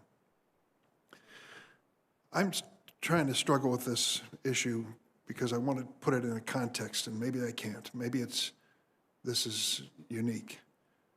We certainly know what the Constitution says when it comes to free speech, and we know what it meant over the years, New York Times versus Sullivan and others with publications. We certainly didn't suggest that anyone that used a telephone line for nefarious, illegal, banned activity somehow implicated the telephone company into it by its nature. And then came radio and TV, and we had to come up with new rules in terms of, at one time, equal time, fair content, and so forth. And now we have this new, relatively new mechanism of communicating information, and we're trying to determine what to do with it, whether to treat it like a newspaper publishing or treat it like some sort of a communications network alone. Section 230 is an attempt to do that, and I'm sure everybody finds fault with it. I'd like to ask the two witnesses if they would comment on the historical aspects of this particular debate, if they have any thoughts. Mr. Zuckerberg. Senator, one of the points in the discussion that I find interesting is people ask if the regulatory model should be more like kind of the news industry or more like telcos. But from my perspective, these platforms are a new industry and should have a different regulatory model that is distinct from either of those other two. I think it is not the case that we're like a telco and that there are clearly some categories of content, whether it's terrorism or child exploitation, that people expect us to moderate and address. But we're also clearly not like a news publisher in that we don't create the content and we don't choose up front what we publish. We give people a voice to be able to publish things. So I do think that we have responsibilities, and it may make sense for there to be liability for some of the content that is on the platform. But I don't think that the analogies to these other industries that have been created previously will ever be kind of fully the right way to look at this. I think it deserves and needs its own regulatory framework to get built here. Thank you. Would the other witness care to respond? From a historical perspective, 230 has created so much goodness and innovation. And, you know, if we didn't have those protections when we started Twitter 14 years ago, we could not start. And that's what we're most concerned with, is making sure that we continue to enable new companies to contribute to the internet, to contribute to conversation. And we do have to be very careful and thoughtful about changes to 230, because going one direction might box out new competitors and new startups. Going another might create a demand for an impossible amount of resources to handle it. And going yet another might encourage even more blocking of voices, or what's being raised here, which is censorship of voices, and changing the internet dramatically. Go ahead. So I believe that we can build upon 230. I think we can make sure that we're earning people's trust by encouraging more transparency around content moderation and our process of it. I think we need much more straightforward appeals. And I think the biggest point to really focus on going forward is algorithms and how they are managing and creating these experiences, and being able to have choice in how to use those algorithms on platforms like ours. Let me get into a specific, Mr. Zuckerberg. October 10th, Detroit Free Press reported 13 men charged Thursday in a conspiracy to kidnap Michigan Governor Gretchen Whitmer used Facebook and secure messaging apps to connect and plot their attack. The group's use of Facebook spans almost a full year. Members began to use the social media platform as a recruitment tool in November 2019, according to an affidavit by Brian Russell, Detective Sergeant, Michigan State Police. Once recruited, members communicated via a secured encrypting message platform. According to news reports, Facebook alerted the FBI about the Michigan kidnappers' online activity several months before the arrest. Thank goodness. However, in August, a Facebook page for the Kenosha Guard militia, which advocated violence in the aftermath of the shooting of Jacob Blake, was reportedly flagged over 455 times to Facebook. However, the page was deemed non-violating and left up. More than 4,000 people responded to that event. Hundreds of armed militia members showed up. A member of this group, a teenager from Illinois, later shot and killed 2 people on the streets of Kenosha. Mr. Zuckerberg, you described Facebook's handling of this militia page as an operational mistake. Can you explain the exact reason why the Kenosha militia page was not taken down? Senator, yes. And first, and what happened in Kenosha was obviously terrible. What happened here was we rolled out a strengthened policy around militia pages in general. Whereas before that, we would have allowed a group that was a militia as long as it wasn't planning or organizing violence directly. In the lead up to the election, we strengthened the policy to disallow more of those groups because we were on high alert and we're treating this situation as very volatile around potential civil unrest around the election.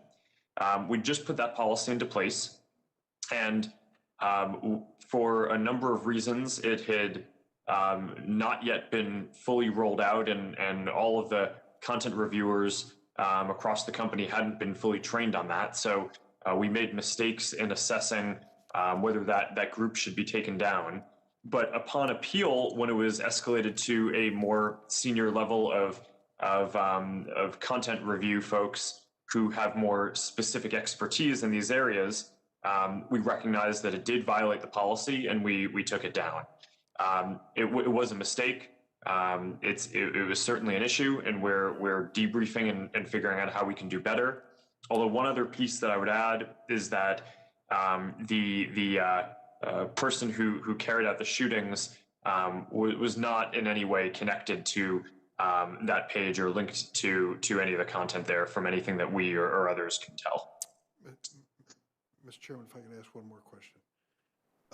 Yesterday, the FBI released its annual hate crime incident report. The report found that more people were killed in hate-motivated violence in 2019 than any year since the FBI began collecting hate crime data in 1990.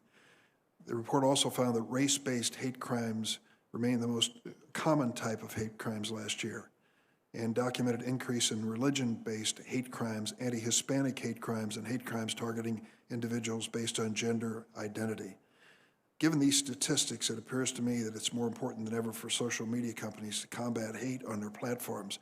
And I might add to one of my colleagues who stated earlier, this is not Antifa, but these are documented hate crimes from FBI.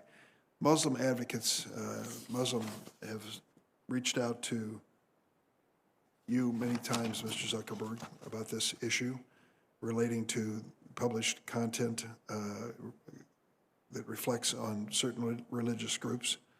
And you said at a hearing, you do not allow hate crimes on Facebook. Yet in May 2020, the Tech Transparency Project found more than 100 American white supremacist groups, many of them explicitly anti-Muslim, active on the platform both on their own group pages as well as auto-generated content. Facebook did nominally alter some of the content, but the hate groups largely remained. Are you looking the other way, Mr. Zuckerberg, in a potentially dangerous situation? No, Senator. This is incredibly important, and we take hate speech as well as incitement of violence extremely seriously. We banned more than 250 white supremacist organizations and treat them the same as terrorist organizations around the world. And we've ramped up our capacity to identify hate speech and incitement to violence before people even see it on the platforms. Our AI and human review teams, you can track our results in the transparency reports that we issue, now take down about 94% of the hate speech that we find on our platforms before anyone has to even report it to us, which is a dramatic amount of progress from where we were a few years ago, where when we were just starting to ramp up on this, we're taking about 20% of it down before people had to report it to us. So there's still more progress to make. We're very invested in this, and you have my commitment that we view this as an issue of the highest severity and one that we are very focused on. Thank you very much. Senator Sass. Thank you, Mr. Chairman. Thank you for hosting this hearing.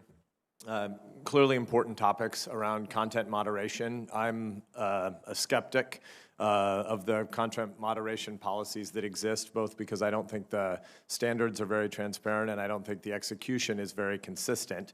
That said, I'm more skeptical than a lot of my colleagues, I think on both sides of the aisle, about whether or not there's a regulatory fix that will make it better instead of worse.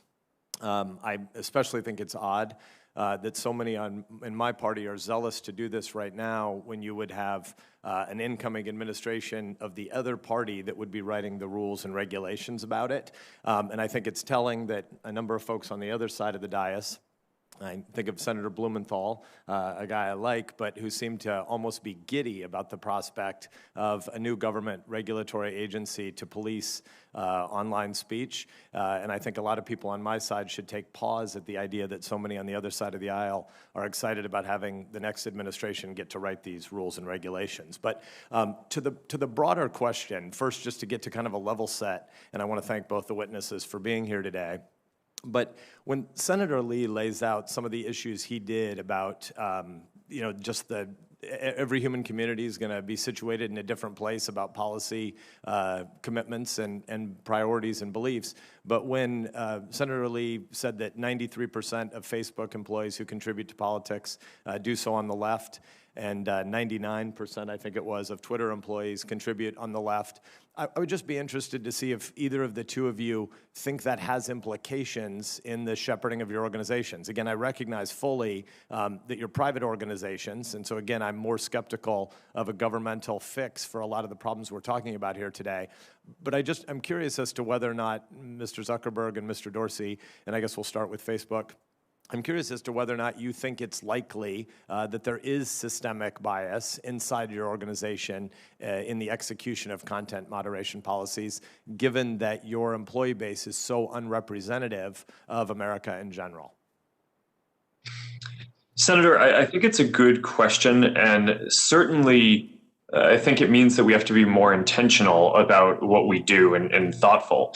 Our principle and goal is to give everyone a voice and to be a platform for all ideas. As you mentioned, I do think it's undisputed that our employee base, at least the full-time folks, politically would be somewhat, or maybe more than just a little somewhat, to the left of where our overall community is, where the community basically spans almost wide varieties of people across society.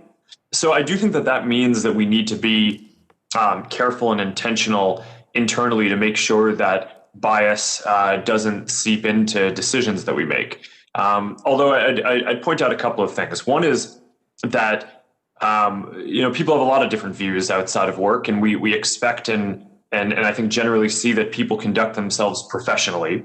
And second, the folks who are doing the content review work, we have about 35,000 people doing content review, are typically not based in Silicon Valley. They're based in places all over the country and all over the world, because we serve people in countries all over the world. So I think that the geographic diversity of that is more representative of the community that we serve than just the full-time employee base in our headquarters in the Bay Area. Thanks, Mr. Zuckerberg. Mr. Dorsey? Yeah, this is obviously not something we interview for, and even have an understanding of when people are in the company. And with that understanding, we intend to make sure that both our policy and our enforcement is objective. And I realize that it looks rather opaque, and certainly the outcomes might not always match up with that intention, with our intention, and the perception of those outcomes may not match up. But that's why I think it's so important that we're not just transparent around our policies, but the actual operations of our content moderation. If people don't trust our intent, if people are questioning that, that's a failure. And that is something that we need to fix and intend to fix. And I think it would benefit the industry as well. But I do, again, point back to something I said earlier on the testimony, which is a lot of these decisions are not being made by humans anymore. They're being made by algorithms. And that's certainly enforcement decisions, but also decisions around what you see or what you don't see. And to me, that is the body of work. That is the conversation that we should be focused on, because that is the enduring use case for everyone who interacts with these services. Thank you, and I wish it were true that these were all easy, objective questions. That the questions were, if somebody says, "Is the sky green?" That's an objective question. That the sky is blue and white, not green. But most of the things we're talking about here, and the places where you're applying content moderation labels, are not really simply objective questions. They're mostly subjective questions. If we talked about Medicare for all being, easily paid for inside a 10-year budget window on assumptions X, Y, and Z that don't raise taxes, that's not true. There isn't any math by which Medicare for all pays for itself in some short-term window. but I don't think any of us really think you're going to slap a label on that saying this is disputed, accounting or math or policy projections. And so really what's happening is there's a prioritization grid that people are going through as they build even the algorithms, even those that aren't driven by humans, and they're driven by policy priorities of situated individuals. I may be wrong about this, but my suspicion is that your employee base is not actually 99% left of center. I bet it's less than that. And I would speculate that part of the reason less than 1% of your employees give money to candidates on the right is because there's a social stigma attached to having conservative views inside your organization. And I would guess that those same sort of internal cultural biases inform the subjectivity of which issues end up labeled. So again, this is sort of an odd place to be in that I am skeptical that the content moderation policies are thought out well. They're not transparent enough for us to really know, but I'm definitely skeptical that they're consistently applied. And yet, I'm not really on the side of thinking there's some easy governmental fix here. There's a lot about Section 230 that we could debate. I think some of the things Senator Durbin said about how in the era of telephones, nobody blamed the phone company for other people having spread misinformation by the phone. Exactly, that's what would be the case if Section 230 were actually neutral, but you're applying content moderation policies and seemingly in a way that's not objective. So I know that I'm nearly at time, but I think it would be useful for us to hear from both of you to give a sort of 3 or 5 year window into the future. If there isn't new legislation, what is changing besides just saying we're moving from humans to more AI? What qualitatively is changing in the way content moderation happens inside your organizations, short of a new regulatory scheme? Can you tell us where you think you're actually improving and what problems you're trying to solve? Mr. Zuckerberg, you first, please. Senator, one of the areas that we're very focused on is transparency, both in the process and in the results. So we're already at the point where every quarter we issue a community standards enforcement report that basically details the prevalence of each category of harmful content and how effective we are at addressing it before people have to even report it to us. Over time, we would like to fill that out and have more detail in that and make it more robust. We've already committed to an independent external audit of those metrics that people can trust them even more. People have lots of different kinds of requests for where we might go with that in the future, whether that's breaking down the stats by country or language or into more granular buckets, adding more data around precision. But I think that would all be very helpful so that people can see and hold us accountable for how we're doing. And for what it's worth, I think that would be a valuable part of a regulatory framework that would not feel particularly overreaching to me, is something that could be put in law that would create an apples to apples framework that all companies in this space would have to report on the outcomes and effectiveness of their programs in that way. So at least we can see how everyone is doing. That seems like a sensible step to me. Thank you. Mr. Dorsey. Senator Whitehouse. Oh, sorry, Mr. Dorsey's still answering the same question, and then I'll give it back to you in a hurry, Mr. So Lane. sorry, I missed that. It's a junior acting chairman. Mr. Dorsey. Thank you. Well, I mean, if we're considering 3 to 5 years out, I think the realization that a centralized global content moderation system does not scale, and we need to rethink how we operate these services. And I would point to, we certainly need transparency around any process that we have and around the practice and the outcomes of those moderations. But I think having more control so that individuals can moderate themselves, pushing the power of moderation to the edges and to our customers and to the individuals using the service is something we'll see more of.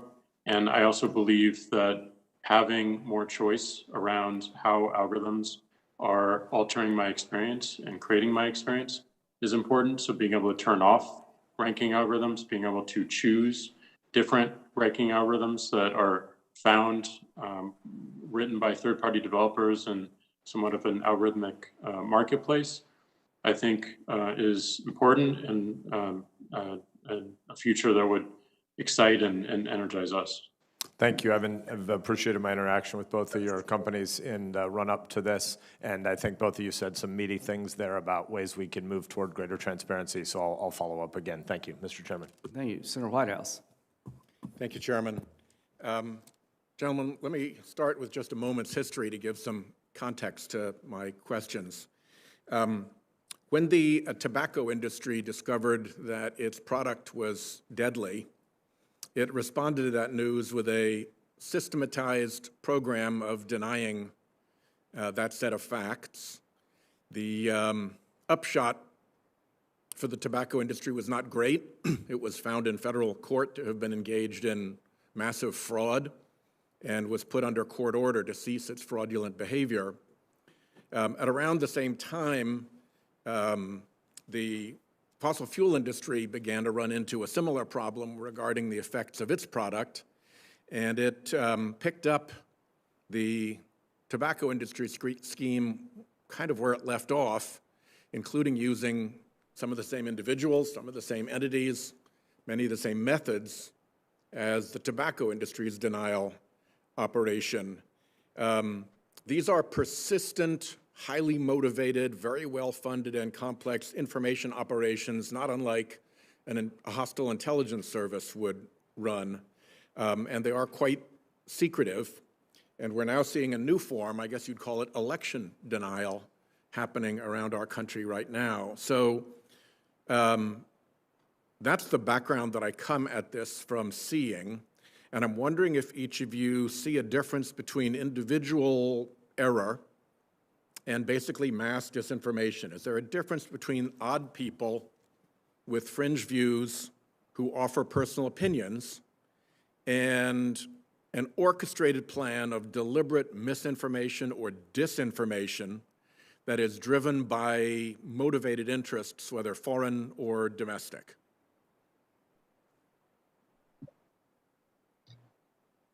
Senator, I absolutely think that there's a difference, and you can see it in the patterns of use on the platforms.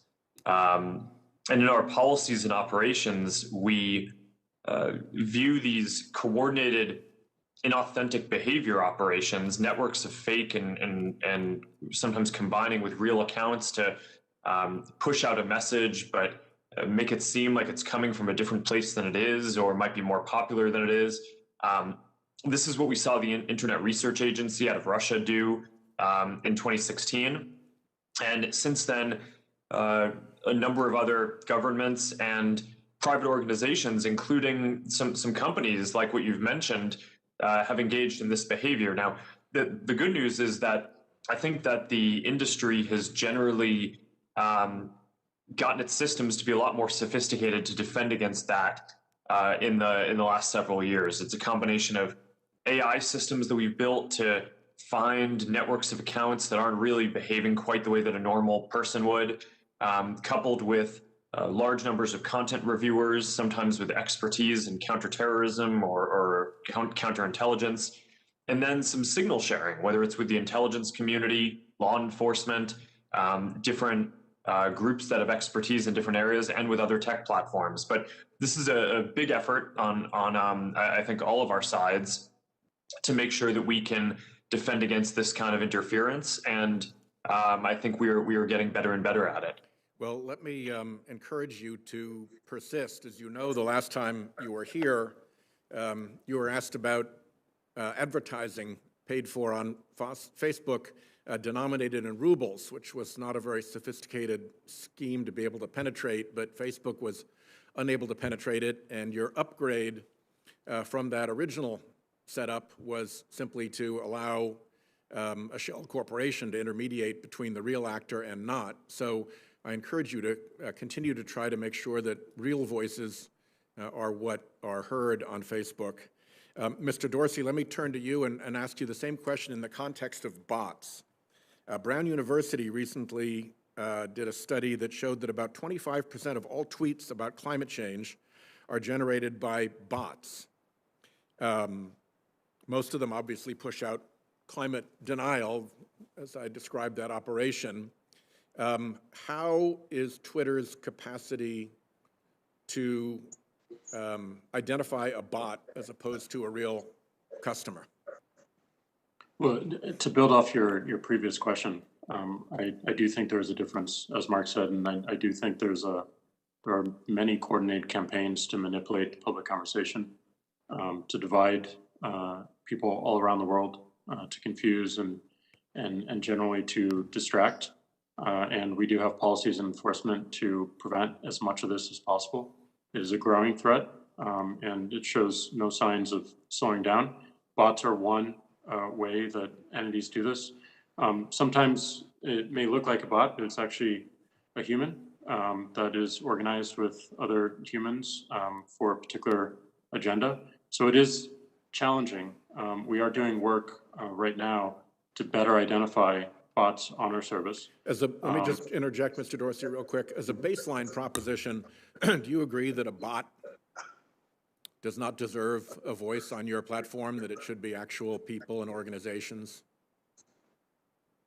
I don't agree with that as a high level. I think we should be labeling bots so that people have greater context for what they're interacting with. Fair enough. There are plenty of bots on our service that provide a valuable function, and I wouldn't want to take that away.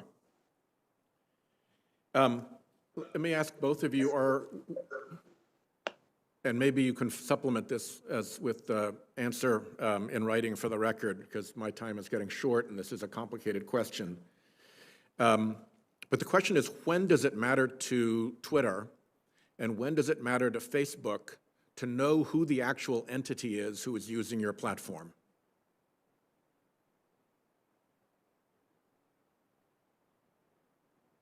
Let me start with you, Mr. Dorsey, since Mr. Zuckerberg went first last time. And you can defer to a written answer if you like, because my time's running very short. We'll add to this conversation with a written answer, but I do believe that pseudonymity is important. We have seen its usefulness with activists and with whistleblowers, and I think that is critical. But certainly there are times, and it's judged by a severity of potential outcomes, where we need to dig into identity and take actions. We'll follow up with that, and let me just ask you, since my time has expired, Mr. Zuckerberg, to respond or have your organization respond in writing. Thank you. Thank you. Before we, Senator Whitehouse brought up something very important, and I'm going to add this as directly as I can. To Facebook and Twitter, do you have any internal research or evidence to suggest that your platforms can be addictive? Mr. Zuckerberg.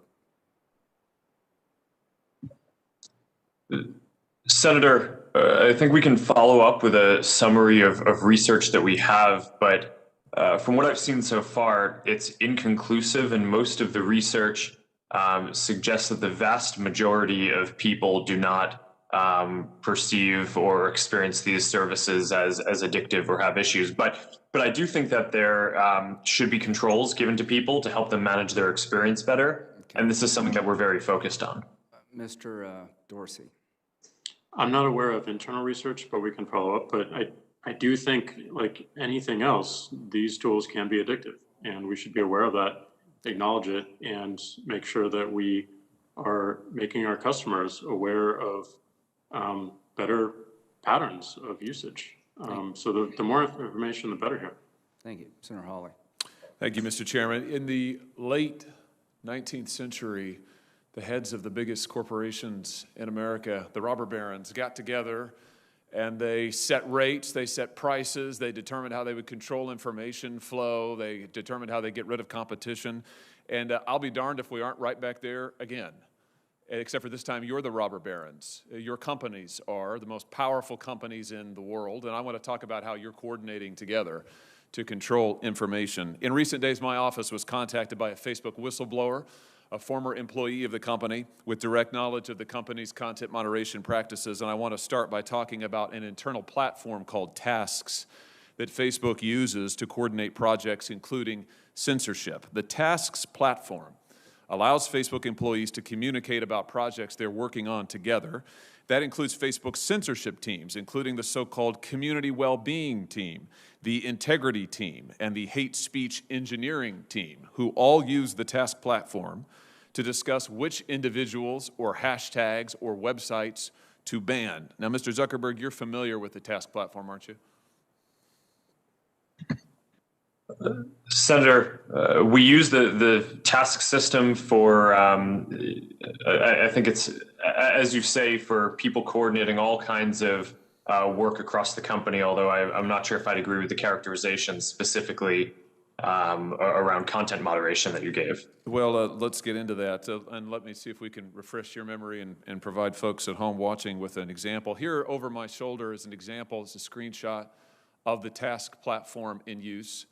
You'll notice if the cameras zoom in, several references to election integrity throughout on these lists of tasks. Again, this is shared across Facebook's sites, company locations, by working groups.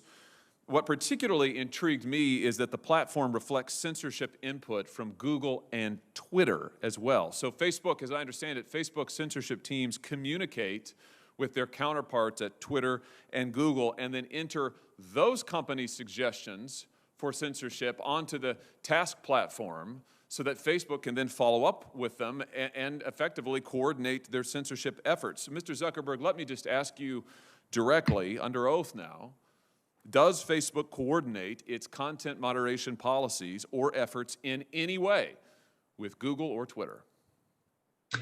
Senator, let me be clear about this. We do coordinate on and share signals on security-related topics. So, for example, if there is signal around a terrorist attack or around child exploitation imagery or around a foreign government creating an influence operation, that is an area where the companies do share signals about what they see. But I think it's important to be very clear that that is distinct from the content moderation policies that we or the other companies have, where once we share intelligence or signals between the companies, each company makes its own assessment of the right way to address and deal with that information. Well, I'm talking about content moderation. I'm talking about individuals, websites, hashtags, phrases to ban. Is it your testimony that you do not communicate with Twitter or Google about content moderation, about individuals, websites, phrases, hashtags to ban? Just yes or no. Do you communicate with Twitter or Google about coordinating your policies in this way? Senator, we do not coordinate our policies. Do your Facebook content moderation teams communicate with their counterparts at Twitter or Google? Senator, I'm not aware of anything specific, but I think it would be probably pretty normal for people to talk to their peers and colleagues in the industry. It would be normal, but you don't do it? No, I'm saying that I'm not aware of any particular conversation, but I would expect that some level of communication probably happens. But that is different from coordinating what our policies are or our responses in specific instances. Well, fortunately, I understand that the task platform is searchable. So will you provide a list of every mention of Google or Twitter from the tasks platform to this committee? Senator, that's something that I can follow up with you and your team after on. Well, yes or no, I'm sure you can follow up with the list, but why don't you commit while I've got you here under oath? It's so much better to do this under oath. Will you commit now to providing a list from the tasks platform of every mention of Google or Twitter? Senator, respectfully, I'm without having looked into this, I'm not aware of any sensitivity that might exist around that. So I don't think it would be wise for me to commit to that right now, so but I would be happy to follow. How many items on the task platform reflect that Facebook, Twitter, and Google are sharing information about websites or hashtags or platforms that they want to suppress? Senator, I do not know. Will you provide a list of every website and hashtag that Facebook content moderation teams have discussed banning on the task platform? Senator, again, I would be happy to follow up with you or your team to discuss further how we might move forward on that. But without will you commit to it here? Senator Cruz and Senator Lee both asked you for lists of individuals, websites, entities that have been subject to content moderation. You expressed doubt about whether any such information exists, but you've also now said that the TASC website, you've acknowledged the TASC platform exists, that it is searchable. So will you commit to providing the information you have logged on the TASC website about content moderation that your company has undertaken? Yes or no? Senator, I think it would be better to follow up once I've had a chance to discuss with my team what any sensitivity around that would be that might prevent the kind of sharing that you're talking about. But once I've done that, I would be happy to follow up. All right, so you won't commit to do it here. We could, of course, subpoena this information, but I'd much rather get it from you voluntarily. But I think let everybody take note that Mr. Zuckerberg has now repeatedly refused to provide information that he knows that he has and has now acknowledged that he has, that TASC has under oath. Let me switch to a different topic. Mr. Zuckerberg, tell me about Centra. What is the Facebook internal tool called Centra? Senator, I'm not aware of any tool with that name.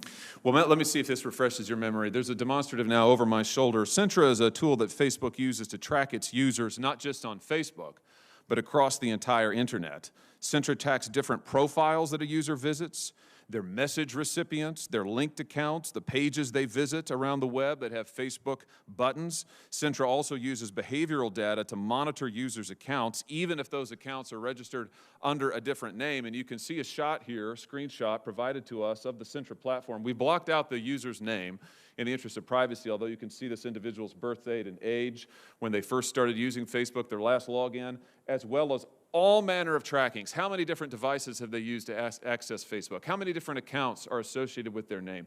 What accounts have they visited? What photos have they tagged? And on and on and on. Mr. Zuckerberg, how many accounts in the United States have been subject to review and shut down through Centra? Senator, I do not know because I'm not actually familiar with the name of that tool. I'm sure that we have tools that help us with our platform and community integrity work, but I am not familiar with that name. Do you have a tool that does exactly what I've described and that you can see here over my shoulder? Or are you saying that that doesn't exist? Senator, I'm saying that I'm not familiar with it and that I'd be happy to follow up and get you and your team the information that you would like on this. But I'm limited in what I can, what I'm familiar with and can share today. It's always amazing to me, Mr. Chairman, how many people before this committee suddenly develop amnesia. Maybe it is something about the air in the room. Let me ask you this. When a Facebook employee accesses a user's private information, like their private messages or their personally identifiable data, is a record made of that, Mr. Zuckerberg? Sorry, Senator, can you repeat that? Is a record made of any time a Facebook employee accesses a user's private information, personally identifiable information, for example, messages? Is a record made any time a Facebook employee does that? Senator, I believe so. Does it trigger an audit? Senator, I think sometimes it may. How many audits have been conducted? Senator, I do not know the exact number of audits. Can you give me a list? Senator, we can follow up on that to see what would be useful here. Will you, I'm almost finished, Mr. Chairman. Will you commit to giving us a list of the number of times Facebook employees have accessed users' personal account information without their knowledge? Yes or no? Senator, we should follow up on what would be useful here. It is, of course, in the operations of the company, if someone reports something, sometimes necessary for people at the company to go review and understand the context around what is happening when someone reports something. So this is fairly frequent and is a matter of course. We do have security systems that can detect anomalous patterns to flag.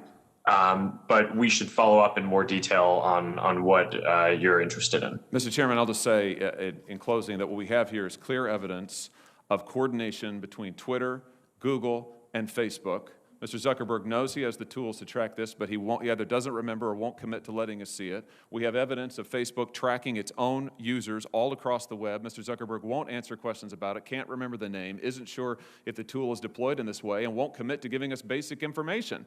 I submit to you that this is both totally unacceptable and totally predictable, because it is exactly what these tech companies have done to the American people and to Congress for years now, which is why it is time we took action against these modern-day robber barons. Thank you, Mr. Chairman.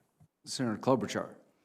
Thank you very much, Mr. Chairman. I'm, as you know, the lead Democrat on the Antitrust Subcommittee, and I'm going to take a little different approach here than Mr. Hawley did when it comes to competition policy, because I understand why they might be coordinating when it comes to security.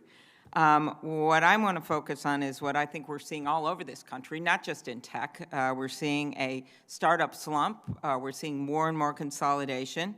And throughout history, we've seen that that is not good for small businesses. It's not good for consumers. And it's not good for capitalism in the end.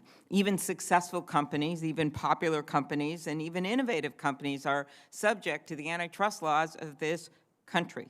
When I asked Mr. Pichai about this at the Commerce Committee hearing a few weeks ago, he said he told me Google was happy to take feedback, and my response was that the Justice Department already provided feedback in the form of a federal antitrust complaint. And I know there is investigation reportedly going on out of the FTC right now regarding your company, Mr. Zuckerberg.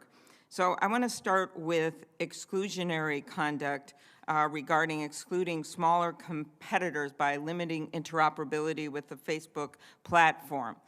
The investigation that we saw in the House recently gave us a number of examples of companies, excluded companies, including Vine, Stacklum, MessageMe, and Arc. And my view is this conduct, exclusionary conduct, not only damaged the ability of these smaller businesses to compete, but it deprived customers of convenient access. You're one of the most successful companies, biggest companies in the world, Mr. Zuckerberg, Facebook. Do you think that this is fair competition or not with regard to the interoperability and how you've conducted yourself with these other companies?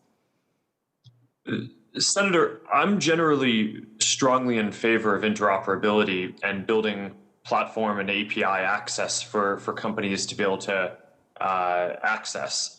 That's why we built the Facebook platform in 2007. Some of the policies that you mentioned, I think came about because what we were seeing was not necessarily startups, but larger competitors like Google and some of our Chinese rivals from trying to access our systems in order to use their scale to compete with us better. And it just felt to us like at the time that wasn't the intent of what we were trying to enable. Okay, well, we may have a non-Chinese example here. I just want to know, I know that maybe we could hear from Mr. Dorsey, and I have concerns about Facebook's treatment of Twitter's subsidiary Vine. It's my understanding is that once Facebook recognized Vine as a competitor after Twitter acquired it in 2013, it cut off Vine's ability to interoperate with Facebook so that Vine users couldn't upload their videos to Facebook. And then I think that Twitter shut down Vine in 2016. Mr. Dorsey, could you tell me about the actual impact of Facebook's actions on Vine's business, on Vine's ability to compete, and on your decision to shut down the service? And I know you're not a Chinese company. Well, I don't know about the intent on the other side, but I know our own experience was we found it extremely challenging to compete with Vine. And ultimately decided that the ball moved past us and we shut it down. Again, I don't know the specifics and the tactics and what was done, but we did find a very, very challenging market to enter, even though we existed prior to some of our peers doing the same thing. Okay, I'm going to move to something else quickly. Instagram and WhatsApp. We have some released internal Facebook emails in which you, Mr. Zuckerberg, wrote that Instagram was nascent, and if they grow to a large scale, they could be very disruptive to us. And in a later email, you confirmed that one of the purposes of Facebook acquiring Instagram would be to neutralize a competitor. You wrote those emails that were mentioned in that House report. Is that right, Mr. Zuckerberg? Senator, I believe so, and I've always distinguished between two things, though. One is that we had some competition with Instagram in the growing space of kind of camera apps and photo sharing apps. But at the time, I don't think we or anyone else viewed Instagram as a competitor, as a kind of large multi-purpose social platform. In fact, people at the time kind of mocked our acquisition because they thought that we dramatically spent more money than we should have to acquire something that was viewed as primarily a camera and photo sharing app at the time. Okay, well, So I mean, here's I the think it's issue is though, important to we don't know how it would have done, and when we look at your emails, it kind of leads us down this road as well with WhatsApp, that part of the purchase of these nascent competitors is to, I'll use the words of FTC Chairman Joe Simons, who just said last week, a monopolist can squash a nascent competitor by buying it, not just by targeting it with anti-competitive activity. So I know that this is a subject of investigation. Maybe we'll be hearing something soon, but I think it's something the committee members better be aware of, not just with Facebook, but what's been going on with these deals that have gone through and how it's had led to more and more consolidation, and how we as the Senate, and I just talked to Chairman Graham about this last week, could actually do something about this by changing some of the standards in our laws to make it easier to bring these cases and not just involving tech. So I want to go to something here at the end, the political ad discussion we had in front of the Commerce Committee, Mr. Zuckerberg. I know you said that Facebook had made over $2 billion on political ads over the last few years. You said this was your, quote, relatively small part of your revenue. I know that, but it's a kind of a big part of the lives of politics when that much money is being spent on ads. This is a bill I actually have with Senator Graham. Yet we have seen these political ads that keep creeping through despite your efforts to police them on your own. And this is why I would so badly like to pass the Honest Ads Act. One ad that went through, it says, in 3 battleground states, ballots marked for Donald Trump had been discarded. Poll, will voter fraud only increase closer to November? So it stated in 3 battleground states, paid ad, ballots marked for Donald Trump have been discarded. This played between September 29th and October 7th, 2020, had up to 200,000 impressions. Does this ad violate Facebook's policy? Sorry, can you repeat what the ad was? The ad was an American Action News ad. They've advertised a lot of on your platform, and it said in 3 battleground states, ballots marked for Donald Trump had been discarded. This was pre-election. Senator, I don't know off the top of my head if that specific ad violates our policies. I'd be happy to follow up. Okay, would you commit to a policy where actual people's eyes, people could review these ads instead of just being hit with algorithm review? Senator, we do have review and verification of political advertisers before they can advertise. Okay, so does every ad go through a human being? Like the Senator, TVs do? I think our policy is that we want to verify the authenticity of anyone who's doing political or social issue advertising. And I think it's worth noting that our people reviewers are not in all cases always more accurate than the technical system. So are you saying a human being reviews every ad? It's just really yes or no, or I don't know. Senator, I don't know. Okay. I don't think so. Well, we'll follow up then in the written. And then you brought this cease and desist order against NYU for publishing a report that noting over the last 2 years, Facebook has not properly labeled approximately 37 million in political ads. Why would you not support this project? Why would you bring a cease and desist against them? Senator, is that the project that was scraping the data in a way that might have been That's your definition, but it's the FTC consent decree that we have? The reason it's happening is we haven't passed the Honest Ads Act, but so they're not violating privacy. They're trying to get the ads so people can see the ads, other campaigns, journalists, everyone. Senator, you know that I support the Honest Ads Act and agree that we should have that passed, and even before that, that we've implemented it across our systems. But I think in the case that you're referring to, that project was scraping data in a way that we had agreed in our FTC consent decree around privacy that we would not allow. So we have to follow up on that. And make sure that we take steps to stop that violation. Okay, last, Mr. Dorsey, do you think there should be more transparency with algorithms? As part of this is not just, and I'm off of the ads now, I'm on just generically. Part of this is that people don't know how this data is going across the systems and across the platforms, and people basically are buying access, has been my impression. So that even if you say, like, what's the news in the last 24 hours, old stuff comes up, something's gone awry from the beginnings of this. Would it be helpful, do you think, if there was more transparency with algorithms? I do think it would be helpful, but it's technically very, very challenging to enforce that. I think a better option is providing more choice to be able to turn off the algorithms or choose a different algorithm so that people can see how it affects one's experience. Okay, thank you. And I ask that both of you look at the bill that Senator Kennedy and I have, the Journalism Competition and Preservation Act, to help the content providers negotiate with digital platforms. Thank you. Thank you. Senator Tillis. Thank you, Mr. Chairman. Thank you, gentlemen, for joining. Mr. Chairman, I know you've asked the question a couple of times about whether or not these platforms can be addictive. I think they probably can be, based on what I've read, and one of two ways. They could be just the nature of the personality and engagement in a tool that can that they can somehow relate to. But I also think there's a transactional addiction, and I think you also mentioned social dilemma.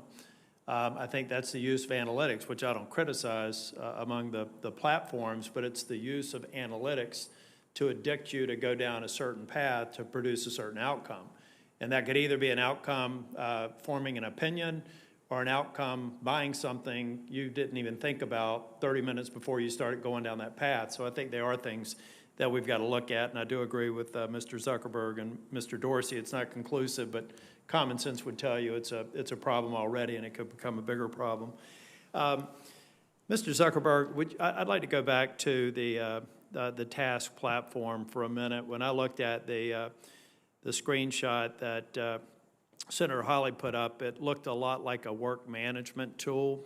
Can you tell me a little bit about that, and how many people are actually engaged as users on that platform at Facebook? Senator, yes, thank you. I was a bit surprised by Senator Hawley's focus on our task system because all this is, it's a basic internal project management tool. It's exactly what the name sounds like. It's used by companies, by people across our company thousands of times a day to assign projects and track them. And it's used for all manner of different types of tasks across different people and teams. And do you know roughly how many Facebook either contractors or full-time employees are actually users of the task platform? I think that probably the majority of Facebook employees and people we work with have some interaction with the task system as part of some part of their work. It's basically just a company-wide to-do list. The other platform that Senator Hawley mentioned was the Centra platform. You said you weren't familiar with that one, but I think that is something that would be helpful, maybe as a follow-up, to really understand the nature of that platform. I won't press you on it today because you said you weren't specifically familiar with the name of the tool, but I would be more interested in how it's used. But Mr. Dorsey, does Twitter have a platform similar to the task platform for work management communication among staff? Absolutely. I mean, even the smallest companies use these tools. We use a tool called Jira. Yep. I was involved in implementing these in my time in technology sector, so I could see why you have these platforms.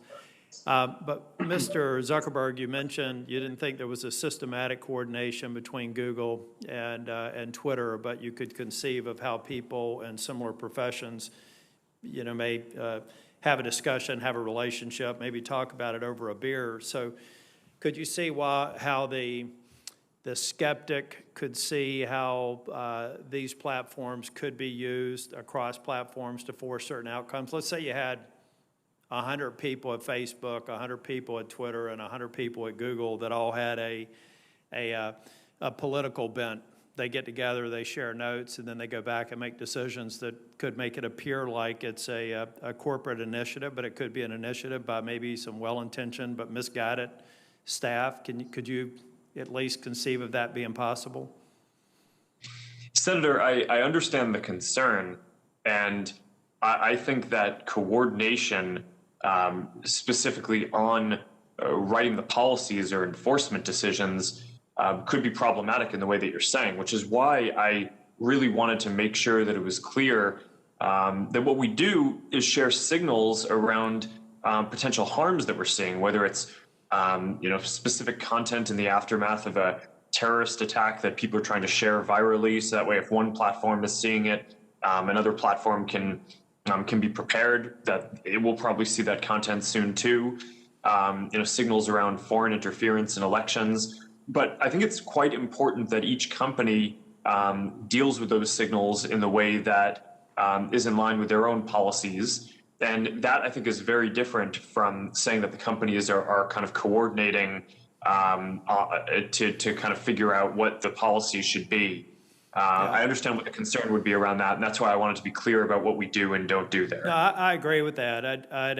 I would find it horribly irresponsible to think that this was some sort of a systematic approach across the platforms, but just with the sheer numbers of people that you all employ now, I could see how some of what's been suggested here in the hearing could actually occur with just small groups of people trying to manipulate certain outcomes. I don't want to get into details there except to know that the TASK platform, if it's similar to ones that I have experience with, has a lot of logging, has a lot of data to where maybe you could do yourself a service by saying, I hear what's been suggested here, but in analyzing the interactions between groups of people and seeing maybe some aberrations, some people being more active and more geared towards one outcome or another, it could actually help you alleviate some of our concerns with the way these platforms are being manipulated. I'm not going to have time to drill down into some of the specific questions. I am glad to hear that you all are open on some regulatory outcome. I will tell you, if you listen to my colleagues on both sides of the aisle today, I fully expect that Congress is going to act in the next Congress, that we're going to produce an outcome. And some people think that that's not possible because that maybe the Republicans and Democrats are far apart. But if you listen to what they're asking you, they're concerned with a kind of outcome that they didn't like on social media in equal measure. So I do believe that you would be well served to come to the table as an industry and identify things. Mr. Zuckerberg, I like what you've said about transparency. And Mr. Dorsey, I do think that the algorithms, when you talk about the sheer scale, are probably the most sustainable way to go. But we're still going to have some confidence. I like your concept on choice as well. But we're going to have more visibility into what's occurred and what's produced certain outcomes. Like a Veterans Day post that I did after the election. It was actually after my opponent had conceded. I just posted a picture thanking veterans. And for a period of time, I think it was suspended and directing people towards election results. I would like to think, if that was a result of an algorithmic decision, that my opponent, who almost certainly posted a veterans ad, and every other person who was up for election got a similar treatment. Because if they didn't, it would seem to me that there was some other factor in play if these algorithms are being applied to the base of, in that case,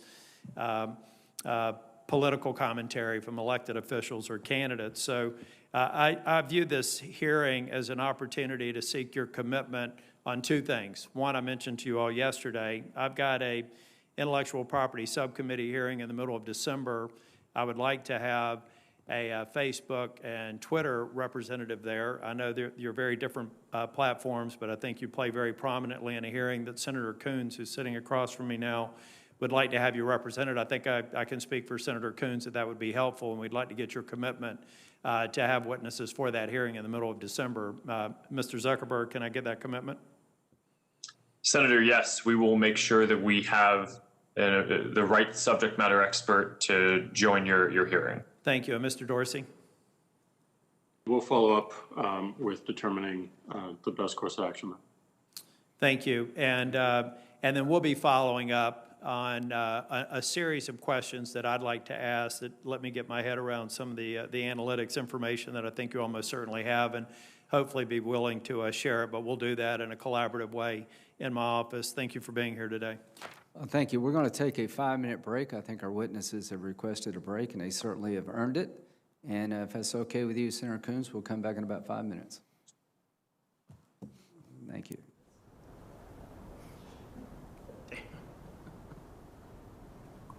Always, who breaks with the nicest people will always say yes.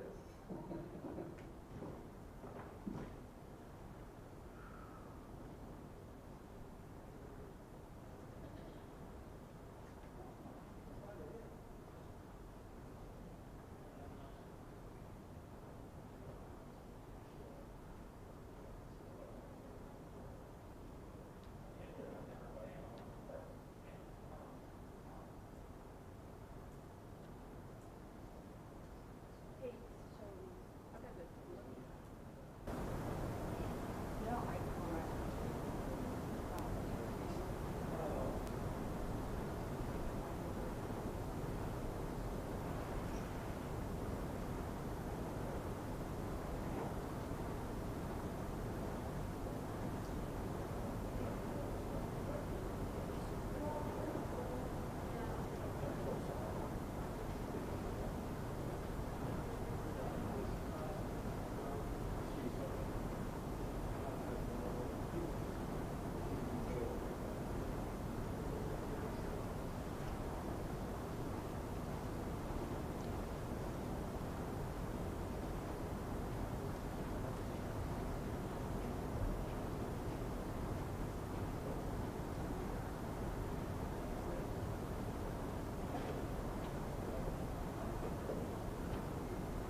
Okay.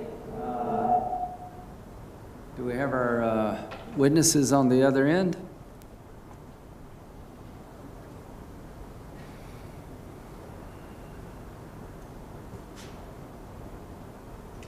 Mr. Zuckerberg, Mr. Dorsey?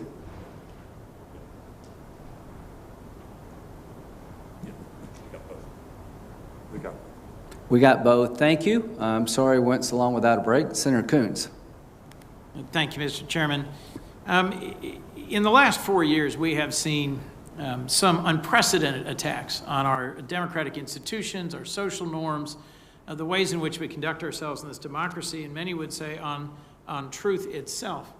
And in today's society, you can't talk about truth without also considering the impact of social media and social media platforms. So if I might, Mr. Zuckerberg and Mr. Dorsey, free expression and open debate are, of course, core values of our society.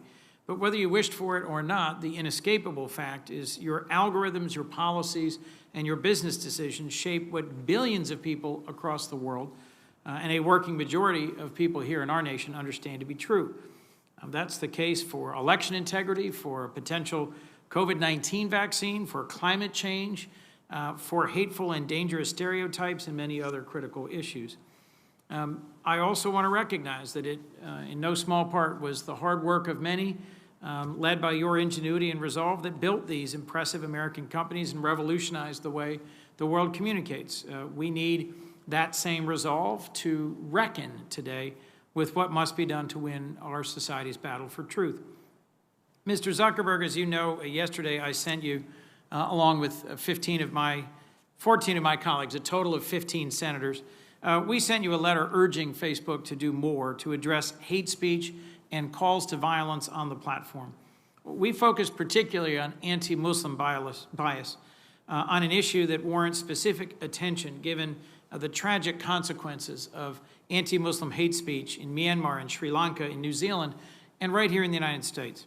And I appreciate that Facebook has taken actions in response to these issues, but this letter points out why we need better metrics and transparency to actually evaluate your actions. So my colleagues and I urge better enforcement, in particular, of your call to arms policy, which could have made a difference in a recent tragedy in Kenosha, Wisconsin.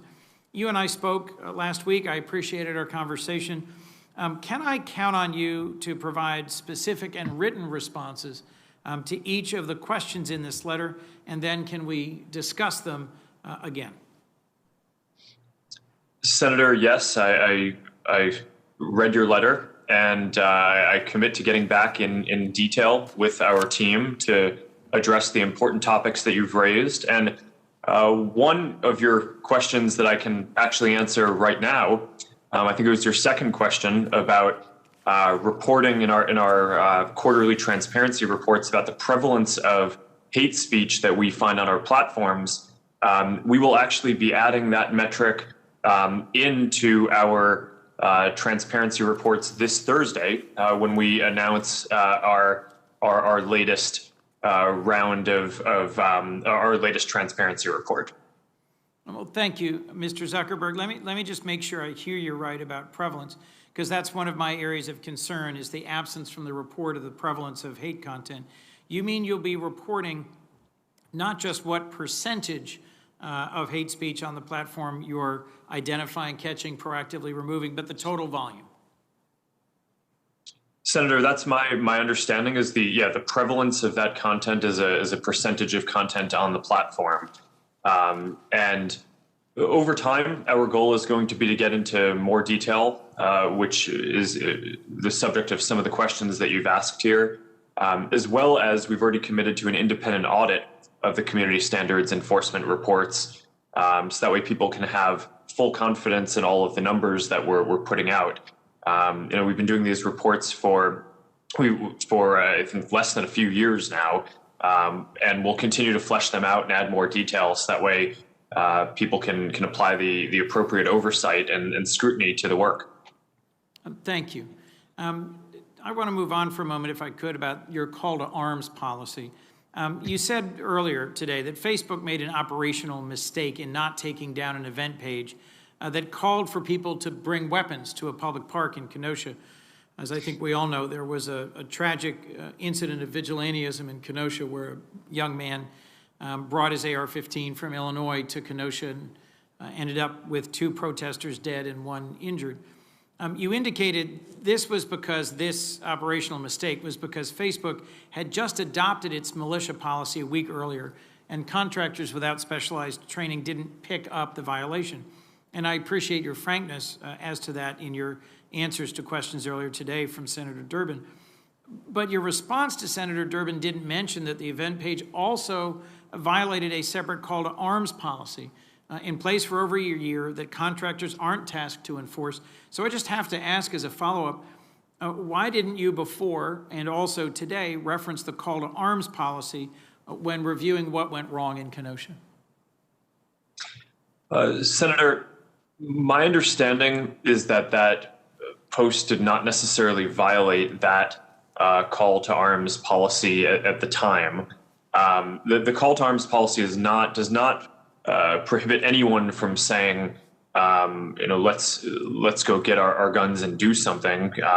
For example, if people are organizing a hunting trip, that's obviously not going to be something that should be against the policies. But what we do on some of these policies, which I think I'm glad to get the opportunity to address this, is some of these are context specific and just require a higher level of context and expertise in the area to enforce. So we don't necessarily have all of the 35,000 reviewers assess every single one of these policies. So I can follow up in more detail if you would like on the call to arms policy and the nuance there specifically. But that's also a bit on how we operationalize these policies. Thank you for that answer. I do want to follow up because just facially it seemed to me that this was a violation of your own call to arms policy. But I look forward to that conversation. Mr. Dorsey, if I might, at a House Energy Committee hearing, I think it was 2 years ago, you committed to something that I was just discussing with Mr. Zuckerberg, an independent civil rights audit, but in your case of Twitter. The audit released by Facebook in July has proven invaluable to bringing sunlight to some key areas in which Facebook does need to improve. Will you follow through in your commitment and commission to this independent audit of Twitter? So we work with civil rights groups all over the country and around the world to get feedback. We're in constant conversation with them. And we do believe that being more transparent and making our transparency report a lot more robust, which today we still have some gaps, is important for any entity to audit independently of us. We believe that's important because an audit like that could take away from the work that we need to do. We'd rather provide the information in a raw format so that people can do that work. If I heard you right, you aren't going to pursue an independent civil rights audit, but you are going to continue to release data and to consult with civil rights groups. I'd welcome a more thorough answer as to in which way having an independent outside audit would actually harm your transparency efforts. I don't mean it would harm it. I mean that we want to provide enough information so that people can do this work independently of us on their own timelines. And that's where we need to make our transparency report more robust. And as I said, we have regular conversations with these groups and take feedback regularly. You do, Mr. Dorsey, have policies against deep fakes or manipulated media, against COVID-19 misinformation, against things that violate civic integrity, but you don't have a standalone climate change misinformation policy. Why not? Well, misleading information, as you are aware, is a large problem. It's hard to define it completely and cohesively. We wanted to scope our approach to start to focus on the highest severity of harm. We focused on 3 areas: manipulated media, which you mentioned, civic integrity around the election specifically, and public health specifically around COVID. We wanted to make sure that our resources that we have the greatest impact on where we believed the greatest severity of harm is going to be. Our policies are living documents. They will evolve. We will add to them. But we thought it important that we focus our energies and prioritize the work as much as we could. Well, Mr. Dorsey, and I'll close with this. I cannot think of a greater harm than climate change, which is transforming literally our planet and causing harm to our entire world.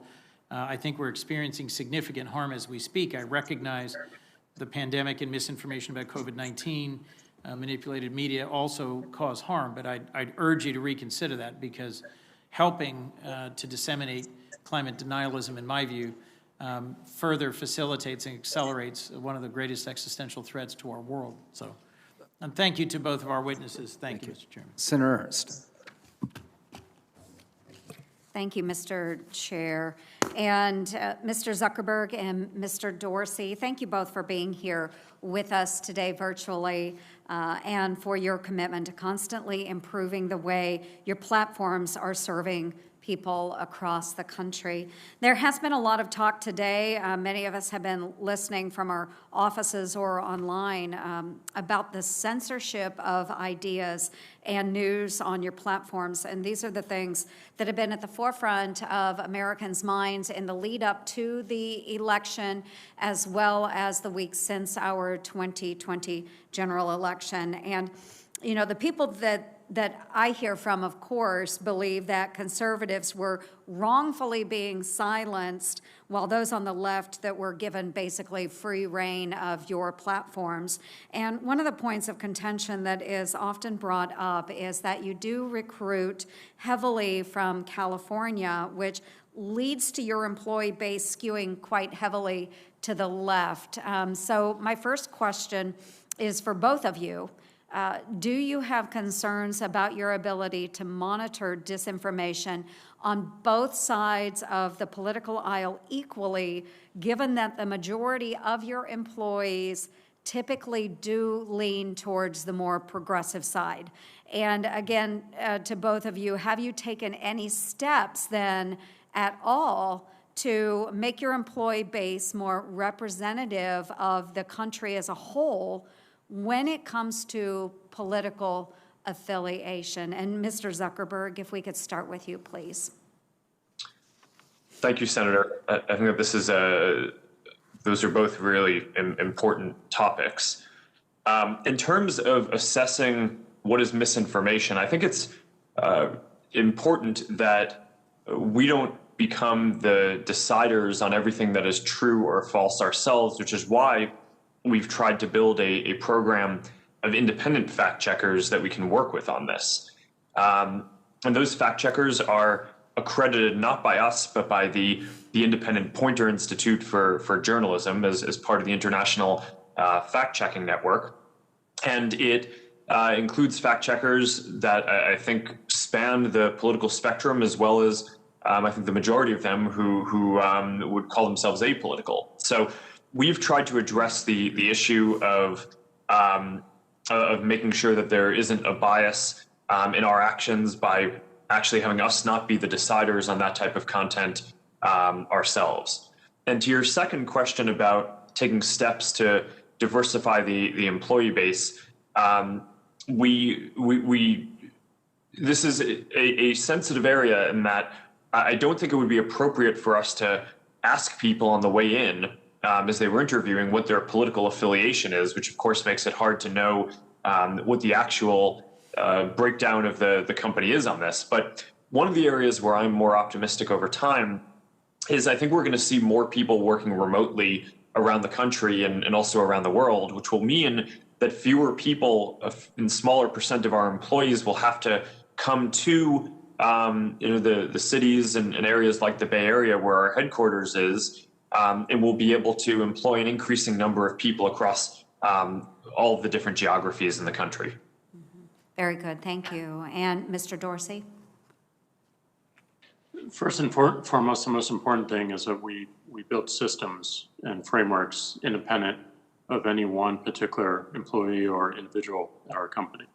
And included in that system are checkpoints to make sure that we are removing any bias that we find, checkpoints to do QA and monitoring of all the decisions that we make, having an appeals process, which is an external checkpoint on whether we made the correct enforcement action or not.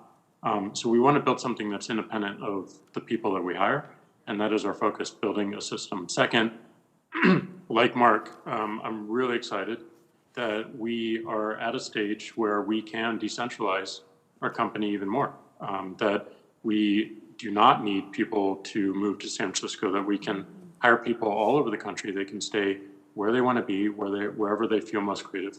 And that's not just in this country, it's around the world. And I think the tools are in a state where we can do that more easily. We've obviously been forced to do it with COVID.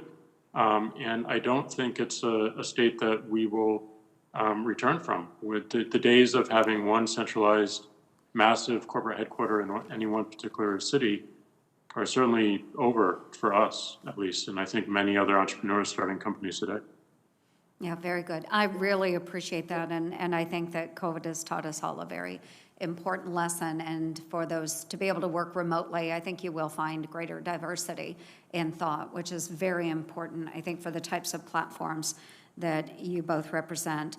Now, I'd like to move on to an entirely different topic, and since I began my career here in the Senate, I have been committed to, of course, protecting those who need it most, and folks, our children are the most in need, and it's our job as lawmakers to respond to the ongoing threats against them. And social media has created a whole new world for all of us, and it can help us share that information and resources with the public about human trafficking and child exploitation, and it can also help us keep track of sexual predators and ensure our children are safe from those known threats. And in fact, I've been working on legislation that would help update what information sexual predators have to provide about their online identities.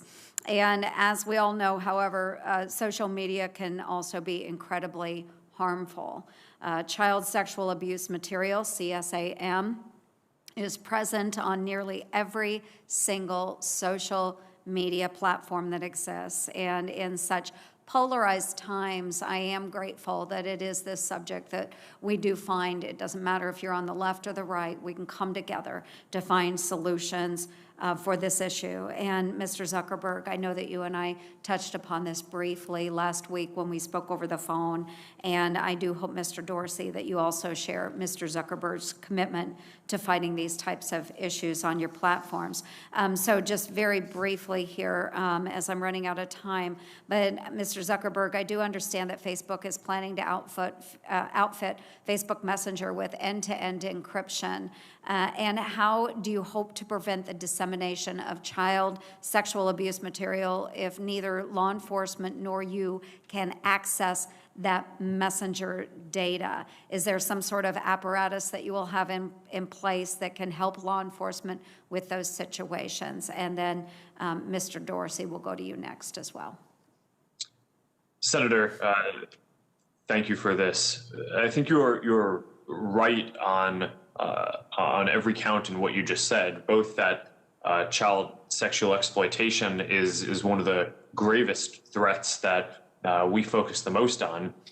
And it is also an area that will face new challenges as we move to end-to-end encryption across our messaging systems.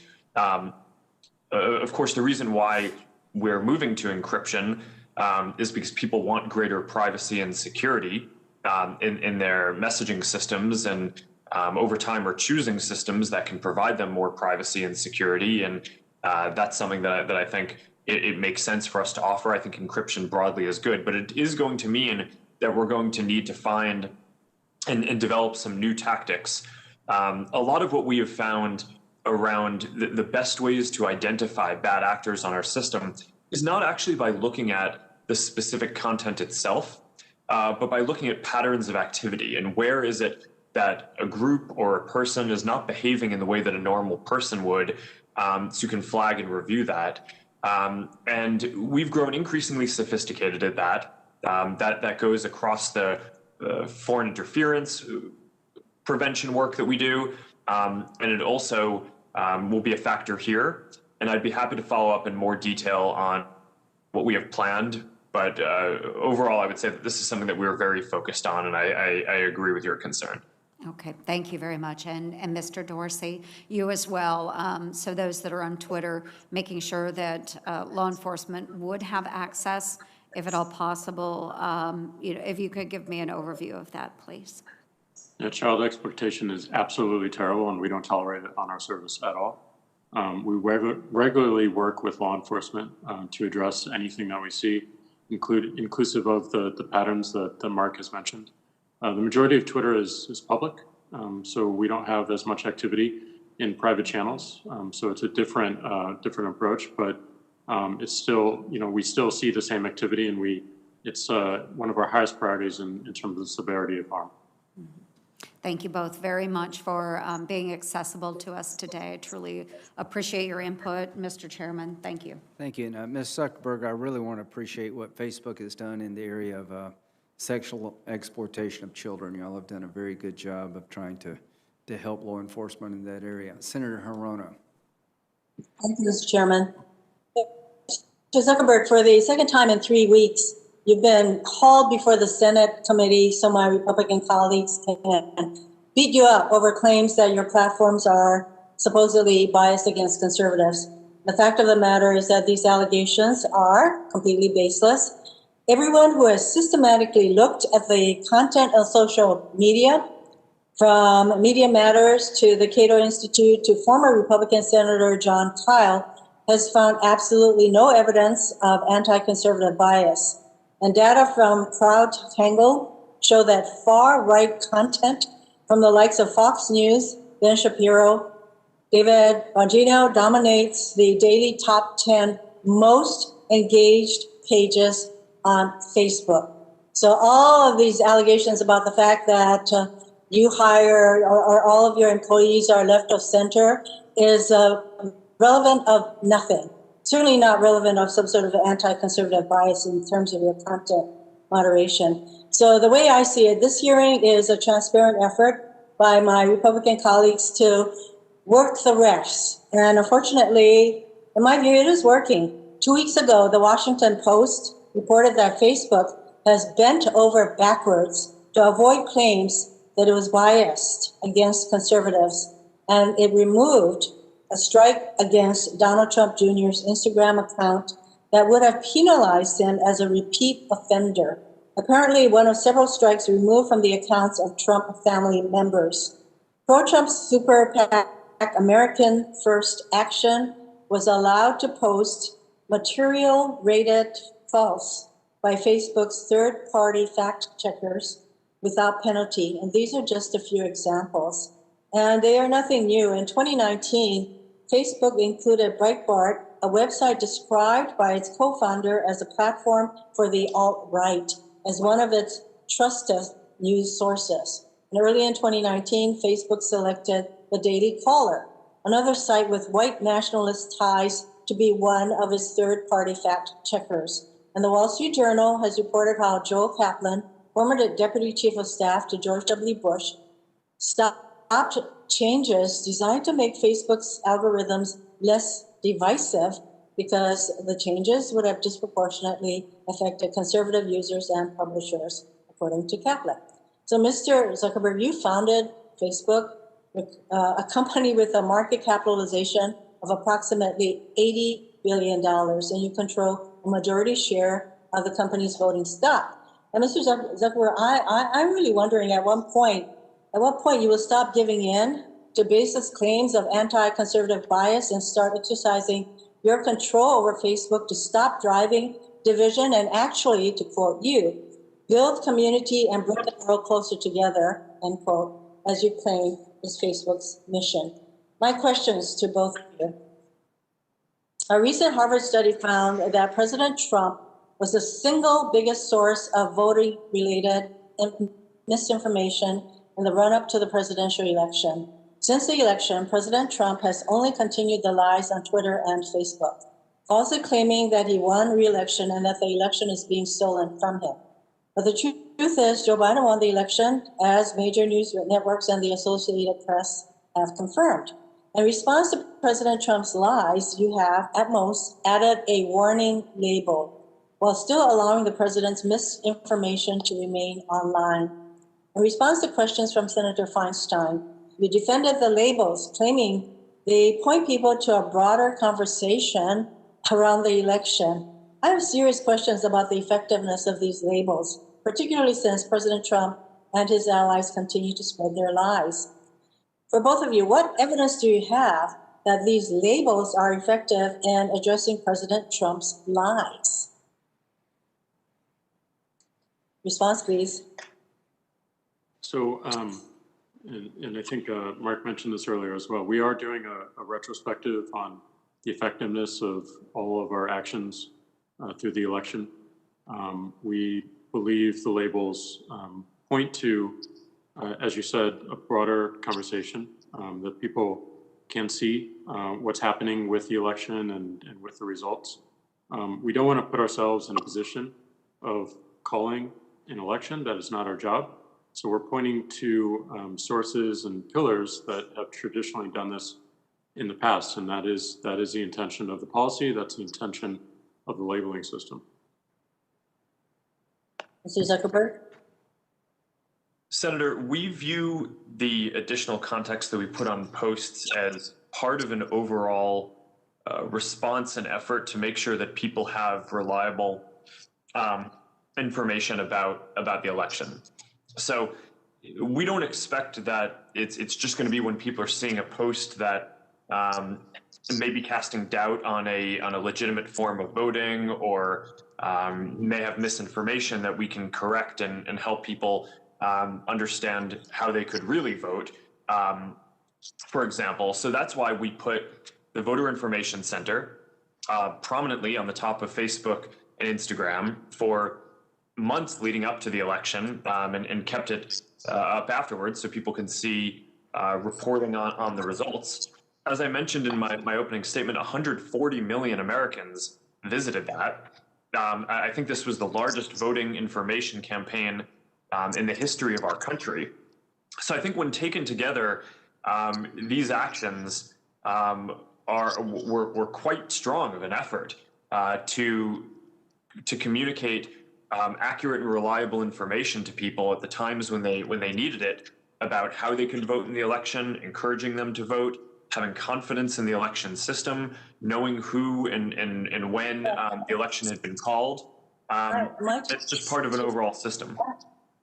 My time is running out, and so all of the information, the actual information, voter information you provide, that is good, but we're talking about all of these misinformation, actually outright lies that are put out by the president, and you have these labels. And I really have questions as to whether or not this kind of labeling, and I'm glad that at least Mr. Dorsey is determining whether these labels do anything to actually create a larger framework for discussion.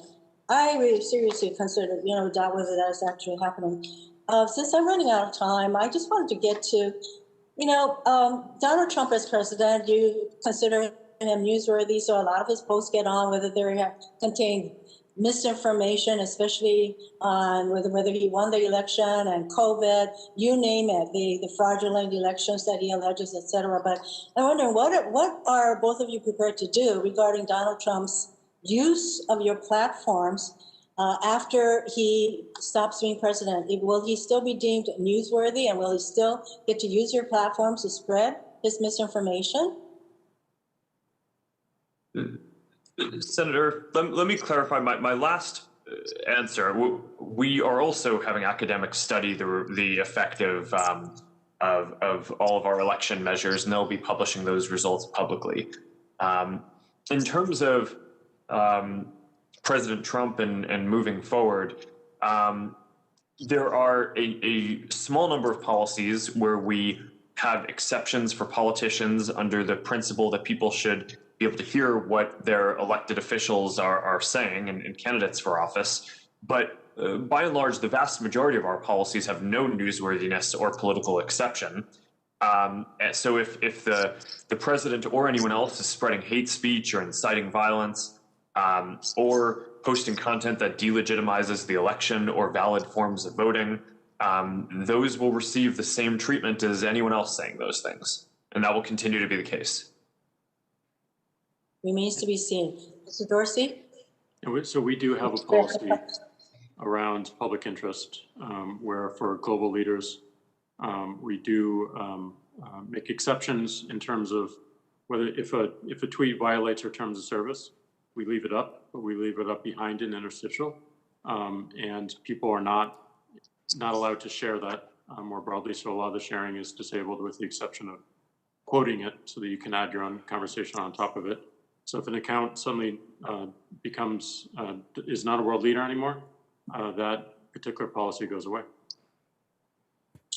So I am running out of time, but I have, Mr. Chairman, I'd like to enter into the record a number of studies, particularly a November 1st, 2020 article in the Washington Post titled "Trump Allies Largely Unconstrained by Facebook's Rules Against Repeated Falsehoods Cement Pre-Election Dominance," a May 26, 2020 article in the Wall Street Journal titled "Facebook Executive Shutdown Efforts to Make the Site Less Divisive," 3 studies from Media Matters finding no anti-conservative bias on Facebook, and an article by Dr. Francesca Tripodi titled "No, Big Tech Isn't Silencing Conservatism." I would like to enter these items into the record.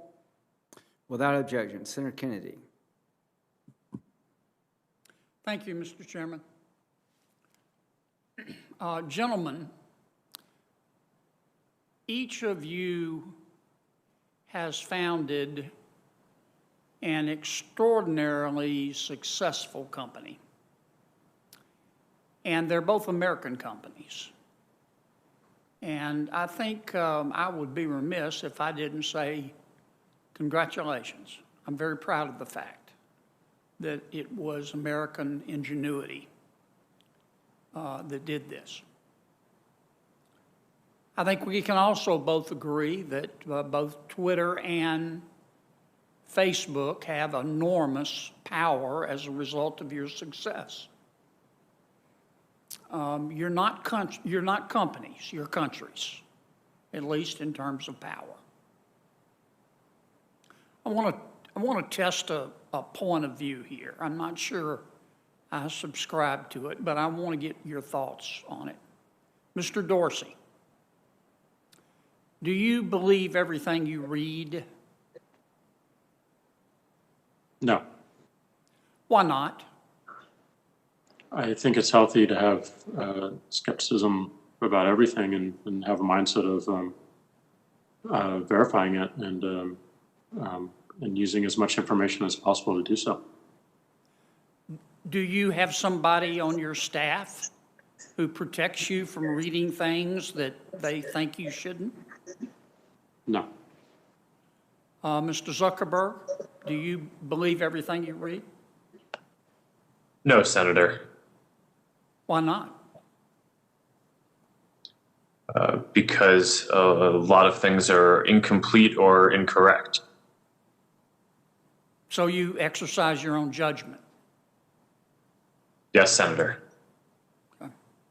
Do you have somebody on your staff whose job is to filter things that they think you should not be reading? Senator, not externally, although I would hope that the teams that I work with internally do their best to make sure that the information that they're presenting me with are always accurate. Okay. I want to, here is a point of view. I'm not sure I subscribe to it, but it is a legitimate point of view, I think, and I'd like to know your thoughts on it. You have both, and this is directed to each of you, you have both Democrats and Republicans upset with you. The Democrats are upset with you, this point of view holds, because they want you to publish, I'm not using that word as a term of art or science here with any special meanings. The Democrats want you to publish stuff on your platforms that they agree with, but they don't want you to publish stuff that they disagree with. And this point of view also holds that the Republicans are upset with you because they want you to publish things on your platforms that they agree with, but they don't want you to publish stuff on your platforms that they disagree with. What if we had a rule? What if your companies had a rule? This is a question, not a suggestion. What if your companies had a rule that said, okay, people aren't morons. I would like to treat people as they treat me. That is that I can read what I want to read and exercise my own good judgment about whether I choose to believe it. So here's the rule we're adopting. If you go on Twitter or Facebook, you can't bully people. You can't threaten people. Maybe this is a subset of both of those, but you can't commit a crime with your words, and you can't incite violence. But other than that, you can print any damn thing you want to, and we'll let our users judge. Give me your thoughts on that. Those are generally the rules we have. I mean, our focus on these policies, Senator, No, you don't, Mr. Dorsey. Excuse me for interrupting, but you're censoring right and left, trying to make both sides happy, and you're making neither side happy. No, that's not the intention. The intention is to... I know it's not the intention, but it's the result. I can see why you might say that and why you might perceive that, and that's why we do think it's important that we add more transparency to how we moderate content, that we give more control to individuals to moderate their own content and focus on algorithms. But a lot of our policies are focused on making sure that people feel that they can express themselves in the first place and not driven away. Everything you mentioned about bullying, about harassment, around illegal content or violence, incitement to violence, that is what our policies are, and that is I know, our and intent. excuse me for interrupting, but my time's limited, and I want to hear from Mr. Zuckerberg. But you're not just doing that. You started to censor content. Why not have both Mr. Biden and Mr. Trump able to say whatever they want to on your platform? Mr. Zuckerberg, so long as they don't threaten, bully, incite violence, commit a crime. I'm not justifying the use of either Twitter or Facebook to hurt the Rohingyas. Mr. Zuckerberg, what are your thoughts on my suggestion? Get out of the censorship business, other than the exceptions I talked about. Senator, in principle, I agree with what you are saying, although I think that there are more categories of harm than just the ones that you've mentioned. So, but I think the basic principle behind what you're saying is a definition of free expression that says that people should be able to share their opinions broadly, except if it's going to cause imminent or irreparable harm to another person, which now even the most ardent First Amendment supporters, agree that you shouldn't be able to yell fire in a crowded theater if there's not actually a fire, right? Because that could put people in the risk of imminent harm. So you mentioned terrorism, you mentioned child exploitation and bullying as forms of harm.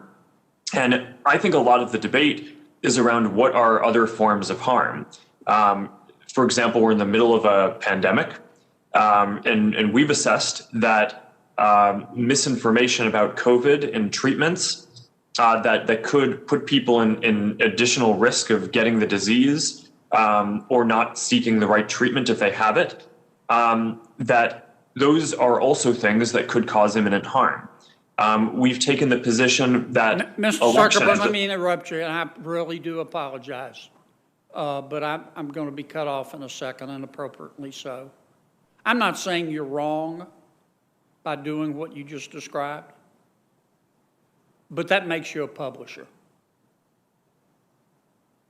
And that creates problems with Section 230. And I just think one point of view is that at some point, we've got to trust people to use their own good judgment, to decide what they choose to believe and not believe, and not try to assume that we're smart and they're stupid, and that we can discern believable information and information that shouldn't be believed, but everybody else is too stupid to do it. Okay. I'm done. Thank you, Mr. Chairman. I think you put your finger on a really, maybe the central issue, Senator Kennedy, is how do we let people make up their own minds without what they're saying, creating violence or threats to others. Very complicated endeavor. Senator Booker. Senator Booker? Thank you. Chairman, can you hear me? Chairman? Yes, and to our witnesses, we have 2 more senators, and we'll be done, and I appreciate your patience. Senator Booker. I appreciate that, Mr. Chairman, and I appreciated listening to this hearing. I really want to bring just focus back to what I think is why we're here, which is the 2020 election. And I've been saying in this committee for many months now about the tragic consequences of us normalizing things that should express considerable outrage. There's not a person on this committee on either side that doesn't know who the next president of the United States will be.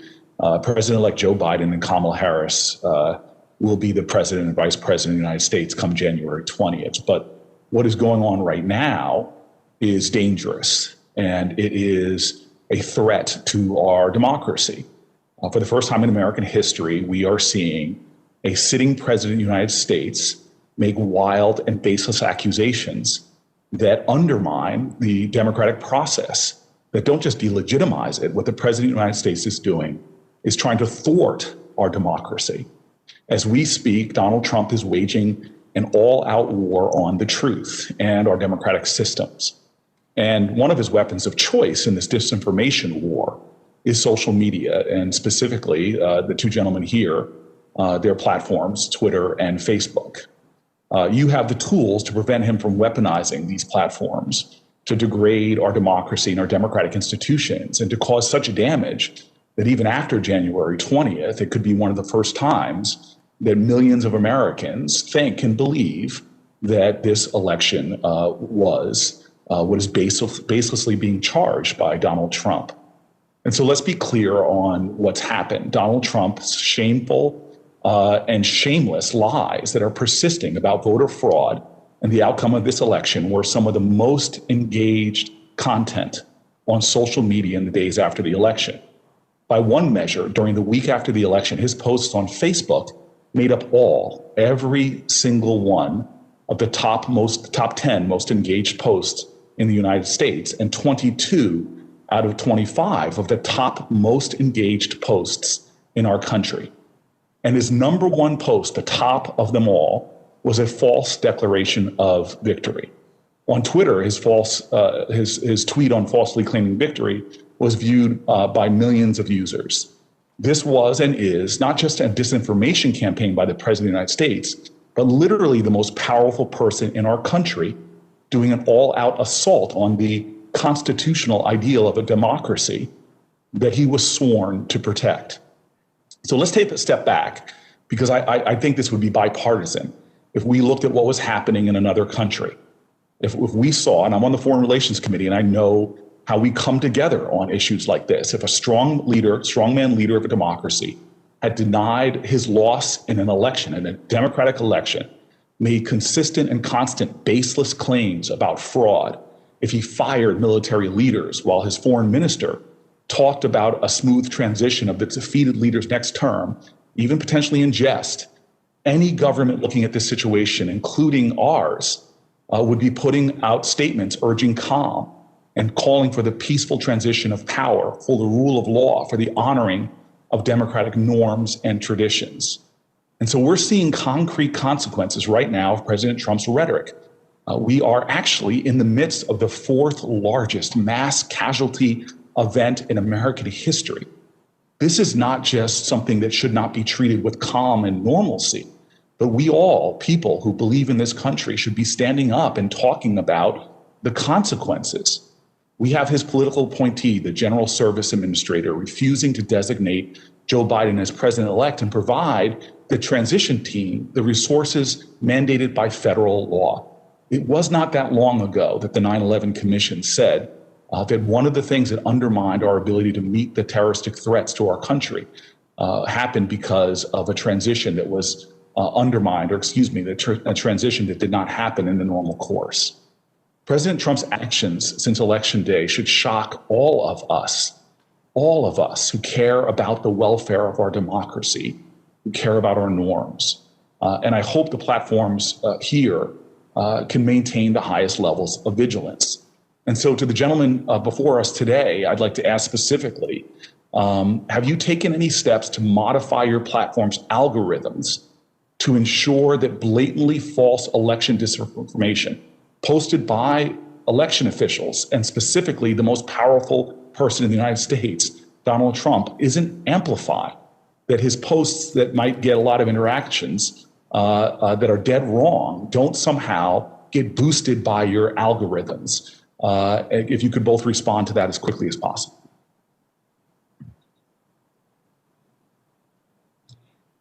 Senator, I'll go first, and I share your concern on this, and I think it's unfortunate that we had to put in place a policy around premature or false declarations of victory, but we had to do that, and we anticipated this back in September when we put the policy in place. And a lot of what we're trying to do is help distribute reliable information, which we attach both to posts on the topic by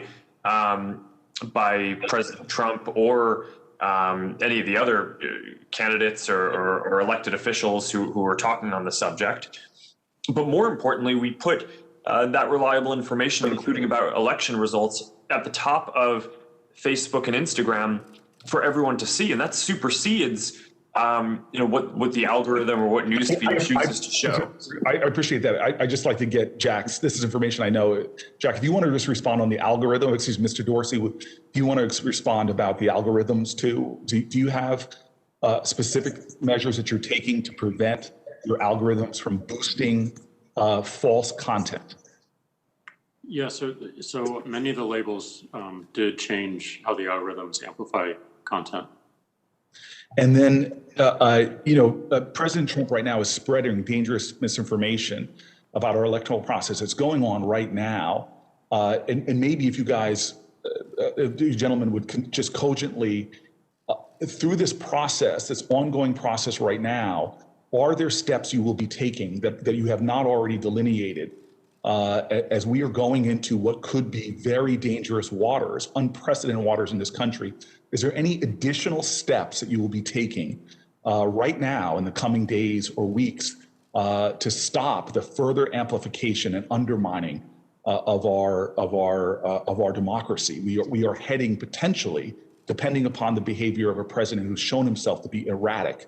Are there steps that you are prepared to take in the coming days and weeks to address this misinformation that we are seeing is coming in an unrelenting manner?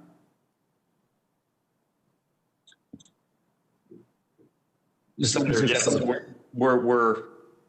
this is unfortunately an eventuality that we planned for, and we've taken a number of steps, not just including the fact-checking program that we've set up broadly, but we stopped recommending all civic and political groups, as an example, because of the risk of misinformation or harm growing there. We've temporarily paused all political ads because of a risk of potential abuse or kind of inflaming tension or potential unrest or violence. And there are a number of other steps that we've taken like this as well, that we've done in other countries when there are risks of civil unrest, and that we've shown have worked. So I'd be happy to follow up in more detail on all of the steps that we're taking there. Thank you. Your team has been helpful. Mr. Dorsey, any new steps that you want to give me? And I'm now treading on the indulgence of the chairman, if you could be really cogent. Any new steps? We're going to continue to remain vigilant around our enforcement of civil integrity. I think it's really important that we stay agile and that we learn. So we need to learn about like the effectiveness of this work and how to carry it forward. Right, and if the chairman would indulge me in one more sort of question to Mr. Zuckerberg. I was really pleased that the group Stop the Steal, which was a group formed on Facebook with disinformation, trying to delegitimize the election. I was grateful that you all suspended that account after 24 hours. But I'm concerned about what lessons you've learned, because clearly outside groups like the Center for Countering Digital Hate flagged that group's posts containing calls to violence hours before Facebook did. And I'm wondering what you all have learned about speed. There's an old saying that a lie can travel halfway around the world while the truth is still putting its pants on. What does Facebook really factor in terms of speed and trying to combat surges of disinformation about this group? And maybe another example, an additional sort of addendum to that question, Mr. Zuckerberg. Mr. Bannon, Twitter, for example, permanently suspended Mr. Bannon's Twitter account. It suspended his show's Twitter account after he made horrendous steps about acts of violence against Dr. Fauci and FBI Director Wray. But not only, I guess I'm just simply asking, why would Facebook not take the similar steps and similar stand? So, Mr. Zuckerberg, very cogently, could you talk about that speed issue? And then when your platforms diverge, I'm really wondering why one platform in Twitter saw that as a standard to remove, but you all have did not follow in that decision. Thanks, Senator. I'm happy to address both of those. On speed, you're certainly right that that's important. And part of what we focus on is figuring out which types of messages or things are going to go viral quickest. Because it's not just about trying to get to everything within, in 5 hours, for example. It's actually much more important to get to the harms that are going viral quickly within an hour, even if some things that are probably not going to get much distribution at all might be deprioritized for a little bit longer. So I think making sure that we stay on top of what are the hashtags, what are the groups, what are the messages, who are the bad actors who are trying to spread this content. And as we see the threat evolving, we are typically able to evolve and move faster as well. So we're very focused on that. Thank you very much. Anything Mr. else? Chairman, if I could ask you I just want to give you an amen, Chairman Graham. The second part of that question, I'd love to get on the record, but I just want to say to you, you mentioned earlier, and I know you said that Chairman Graham will be chairman again, but I think you really said something really important earlier about the effects of social media platforms on our kids. I can cite many studies, like the University of Pittsburgh, who said that kids are on social media have about twice the rates of eating disorders and image concerns. I just would really say, and I know that two gentlemen there would welcome the opportunity to come and discuss that perhaps with other experts, but there's something really going on in terms of the self-esteem, well-being, and even flourishing of our children who are deeply affected by these platforms. Whether you want to use a technical term like addiction or not, there's enough evidence that these platforms and children's engagement on them is causing heightened levels of a sort of a deleterious effect on their well-being. And I'd love it if we could do such a hearing sometime soon. We will follow up into the Every Patient Senator Blackburn. Thank you very much. Thank you, Mr. Chairman. Last but certainly not least. That is correct, and I appreciate that. And even though my colleague from New Jersey went twice his time, I am going to begin. These are Senate minutes, yeah. Yes, they're Senate minutes. I will agree with my colleagues who have talked about the impact on children. The distribution of information that damages women and children, that leads to violence against women and children, human trafficking, the utilization of these platforms by pedophiles, This is something that we are going to continue to work on. When I was in the House, we passed legislation to put more tools in the hands of local law enforcement to fight this, but you all at these social media platforms are going to have to do your part to work with us on this to protect our children. I will also say that we're keeping an eye, and with each of you yesterday, I talked about your financial components. Square, there for Mr. Dorsey, and Libra with Mr. Zuckerberg, and the application of these components to your sites. We're talking about 2020 elections, but we're also looking ahead to how we clean up some of what transpired in the before the 2022 elections. I think it's fair to say, too, that you all probably are now fully aware that there's great frustration with Americans and with this committee, with the way you act invincible, the way your employees act as if you're the invincible gods of the Silicon Valley. Facebook and Twitter don't get to be the last word in what counts as real news in this country, even though you're beginning to conduct yourself as news publishers and distributors. My colleagues and I have asked you all repeatedly through the years for greater transparency and to accept responsibility. You've chosen to do neither. So it is going to be up to us to change existing law and to hold you to account on behalf of the American people. Section 230, the reforms that we're going to put in place will take away this liability shield that you've turned into an opaque wall that you and your content moderators, whether they're algorithmic or human beings or a combination, are hiding behind. And the Online Freedom and Viewpoint Diversity Act, I thank Chairman Graham and Chairman Wicker for working with me on this. This is set up for a markup in this committee on Thursday. And Mr. Zuckerberg, you were stated to put some definition in place. We're going to do that.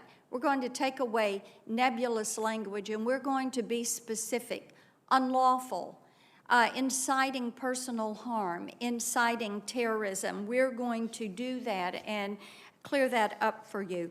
Mr. Zuckerberg, Facebook is more like a government than a traditional company, is a statement that you have made. There's a lot of power in that for you. So yes or no on a couple of questions here. Does Facebook routinely censor a user's account at the behest of a foreign government? Yes or no? Senator, I'm not sure if there's anything in particular you're referring to, but in general, we there is something in particular that I'm referring to, and I'll answer it. Yes, you've done that. You have 60 million users in Vietnam.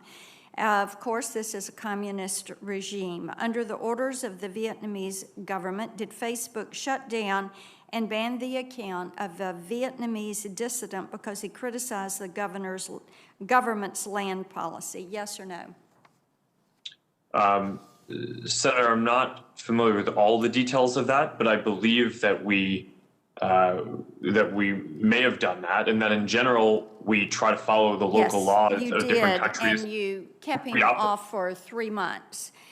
In Turkey, does Facebook have an anti-blasphemy policy where it will take down photos of the Prophet Muhammad if the Turkish government orders it to do so? Senator, again, we don't have a policy against that, but we do yes. follow. Well, we follow local laws in the answer is yes. Where we operate. In Russia, under pressure from the Russian government, did Facebook take down a post advertising the rally in support of the dissident Alexei Navalny? The answer is yes. I'll help you with that. Do you believe it's Facebook's duty to comply with state-sponsored censorship so it can keep operating, doing business, and selling ads in that country? Senator, in general, we try to comply with the laws in every country where we operate and do business. Okay, and I think that you prioritize profit over principle when you look at these countries, and also in communist China, which they have banned their citizens from you. You can't operate there. In China, Twitter, you have an opponent there. You've got a knockoff, Weibo, that is a Chinese Communist Party-owned company, but your companies, even though they're banned there, you're still trying to do business in those countries.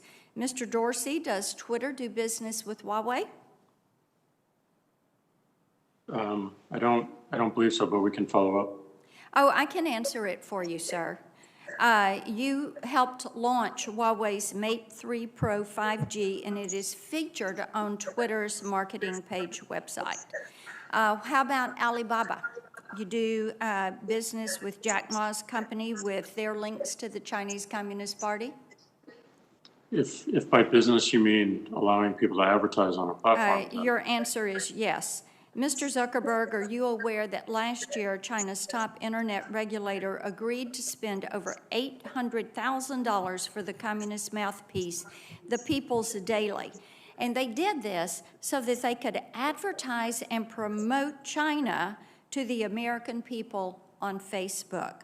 The point of all of this, and the answer to that, Mr. Zuckerberg, whether you're aware or not, is you probably are, and you know that what they're doing is gaining access to this market. This is why we're going to keep a real close watch over what you all are doing with Libra and what you are doing with Square, because we see what has happened. It's important for us to protect people and to protect human rights.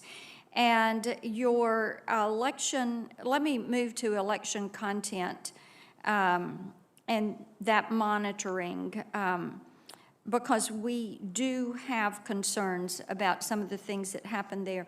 Mr. Zuckerberg, let me ask you this. Have you heard of the Trump Accountability Project? Senator, I'm not familiar with that. Okay, that is a project that is an attempt to blacklist Americans who have served in the Trump administration and to prohibit them from gaining future employment. Now, in communist China, in Putin's Russia, in totalitarian states, the government regularly will issue a blacklist on their enemies. Enemies of the state are banned from getting a job, and if their names fall on the blacklist, they're out. Now, this seems disturbing that it would be happening here in this country. So, Mr. Zuckerberg, do you agree with me there is seriously something wrong with an un-American blacklist tarring people from future employment simply because they belong to a different political party? Senator, I generally agree that people should not be discriminated against because of a political belief. Okay, that is a positive step. Now, on Facebook, I wrote in a post, and I'm quoting, "The Trump Accountability Project is the epitome of the cancel culture. Our nation has long benefited from robust political debate, and this effort to silence those who support our president is vile." As you can tell from this statement, nothing was said about the election or the results, either directly or indirectly. But somehow I got slapped with your elections flag sticker. So what each of you need to realize, and you've heard it time and again today, you say you don't keep lists. Obviously, you have lists, because there are some of us who are regularly censored and called down by your content moderators. Do we want to see these lists? Yes. How have you built these lists? We want to know. I would remind each of you, you are a Title I service. You are an information service. You are to be the new public square. but what you are doing with your power that you have derived, because federal law gave you the ability to stand up and grow without being hit by lawsuits. You have used this power to run amok. You have used it to silence conservatives. You have used it to build your list. You have used this power to act like you hold all the power, that you can make these decisions. You have driven this cancel culture because you have not called to account your moderators. You have refused to take responsibility for your employees and their actions, so thereby reining you in on the issues of privacy, data security, content moderation, liability protections, defining who is a publisher in the virtual space. That is up to us, because you have proven you do not have the will, the strength, the ability, and you will not accept the responsibility to do it for yourselves. I yield my time. Thank you very much, Senator Blackburn. To the two witnesses, you made it through. I think you hopefully will understand a little bit better about where the committee's at and our concerns. I want to thank you for appearing. I wish we could do it in person, but I could understand why we had to do it remotely. We will have more hearings coming up in the next Congress, I'm sure, to try to find ways to modify 230 to deal with some of the issues that were brought before the committee. I just want to thank you both and just say that you have been hugely successful in ways probably beyond your own imagination. And we've got problems around your platforms that have to be dealt with, and we will do it hopefully collaboratively. The bottom line is we want to make these platforms better. We want to continue to grow this part of our society responsibly. And right now, without regulation or without lawsuit, is pretty much becoming the Wild Wild West.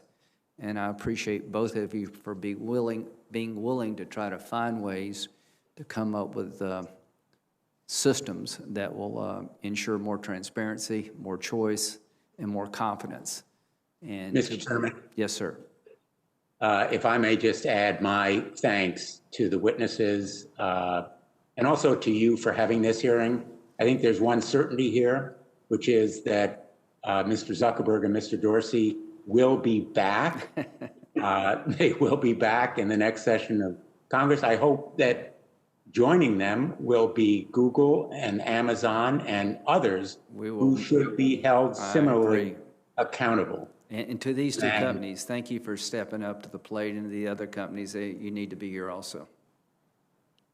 And I again, thank them, and we need to have greater accountability by reducing the shield. It's now nearly complete, and I want to thank you, Senator Graham, for working with me on the Internet Act. A number of our colleagues have raised the problem of child sexual abuse material. Best way to counter it is to act. If we really are serious about all this rhetoric and the jumble of grievances that we've heard, let's begin the journey with a single step. We can do it through the Internet Act. It's on the floor of the United States Senate, having been reported unanimously out of this committee. Let's have a vote. Agree. Change is going to come. Thank you. The hearing is adjourned.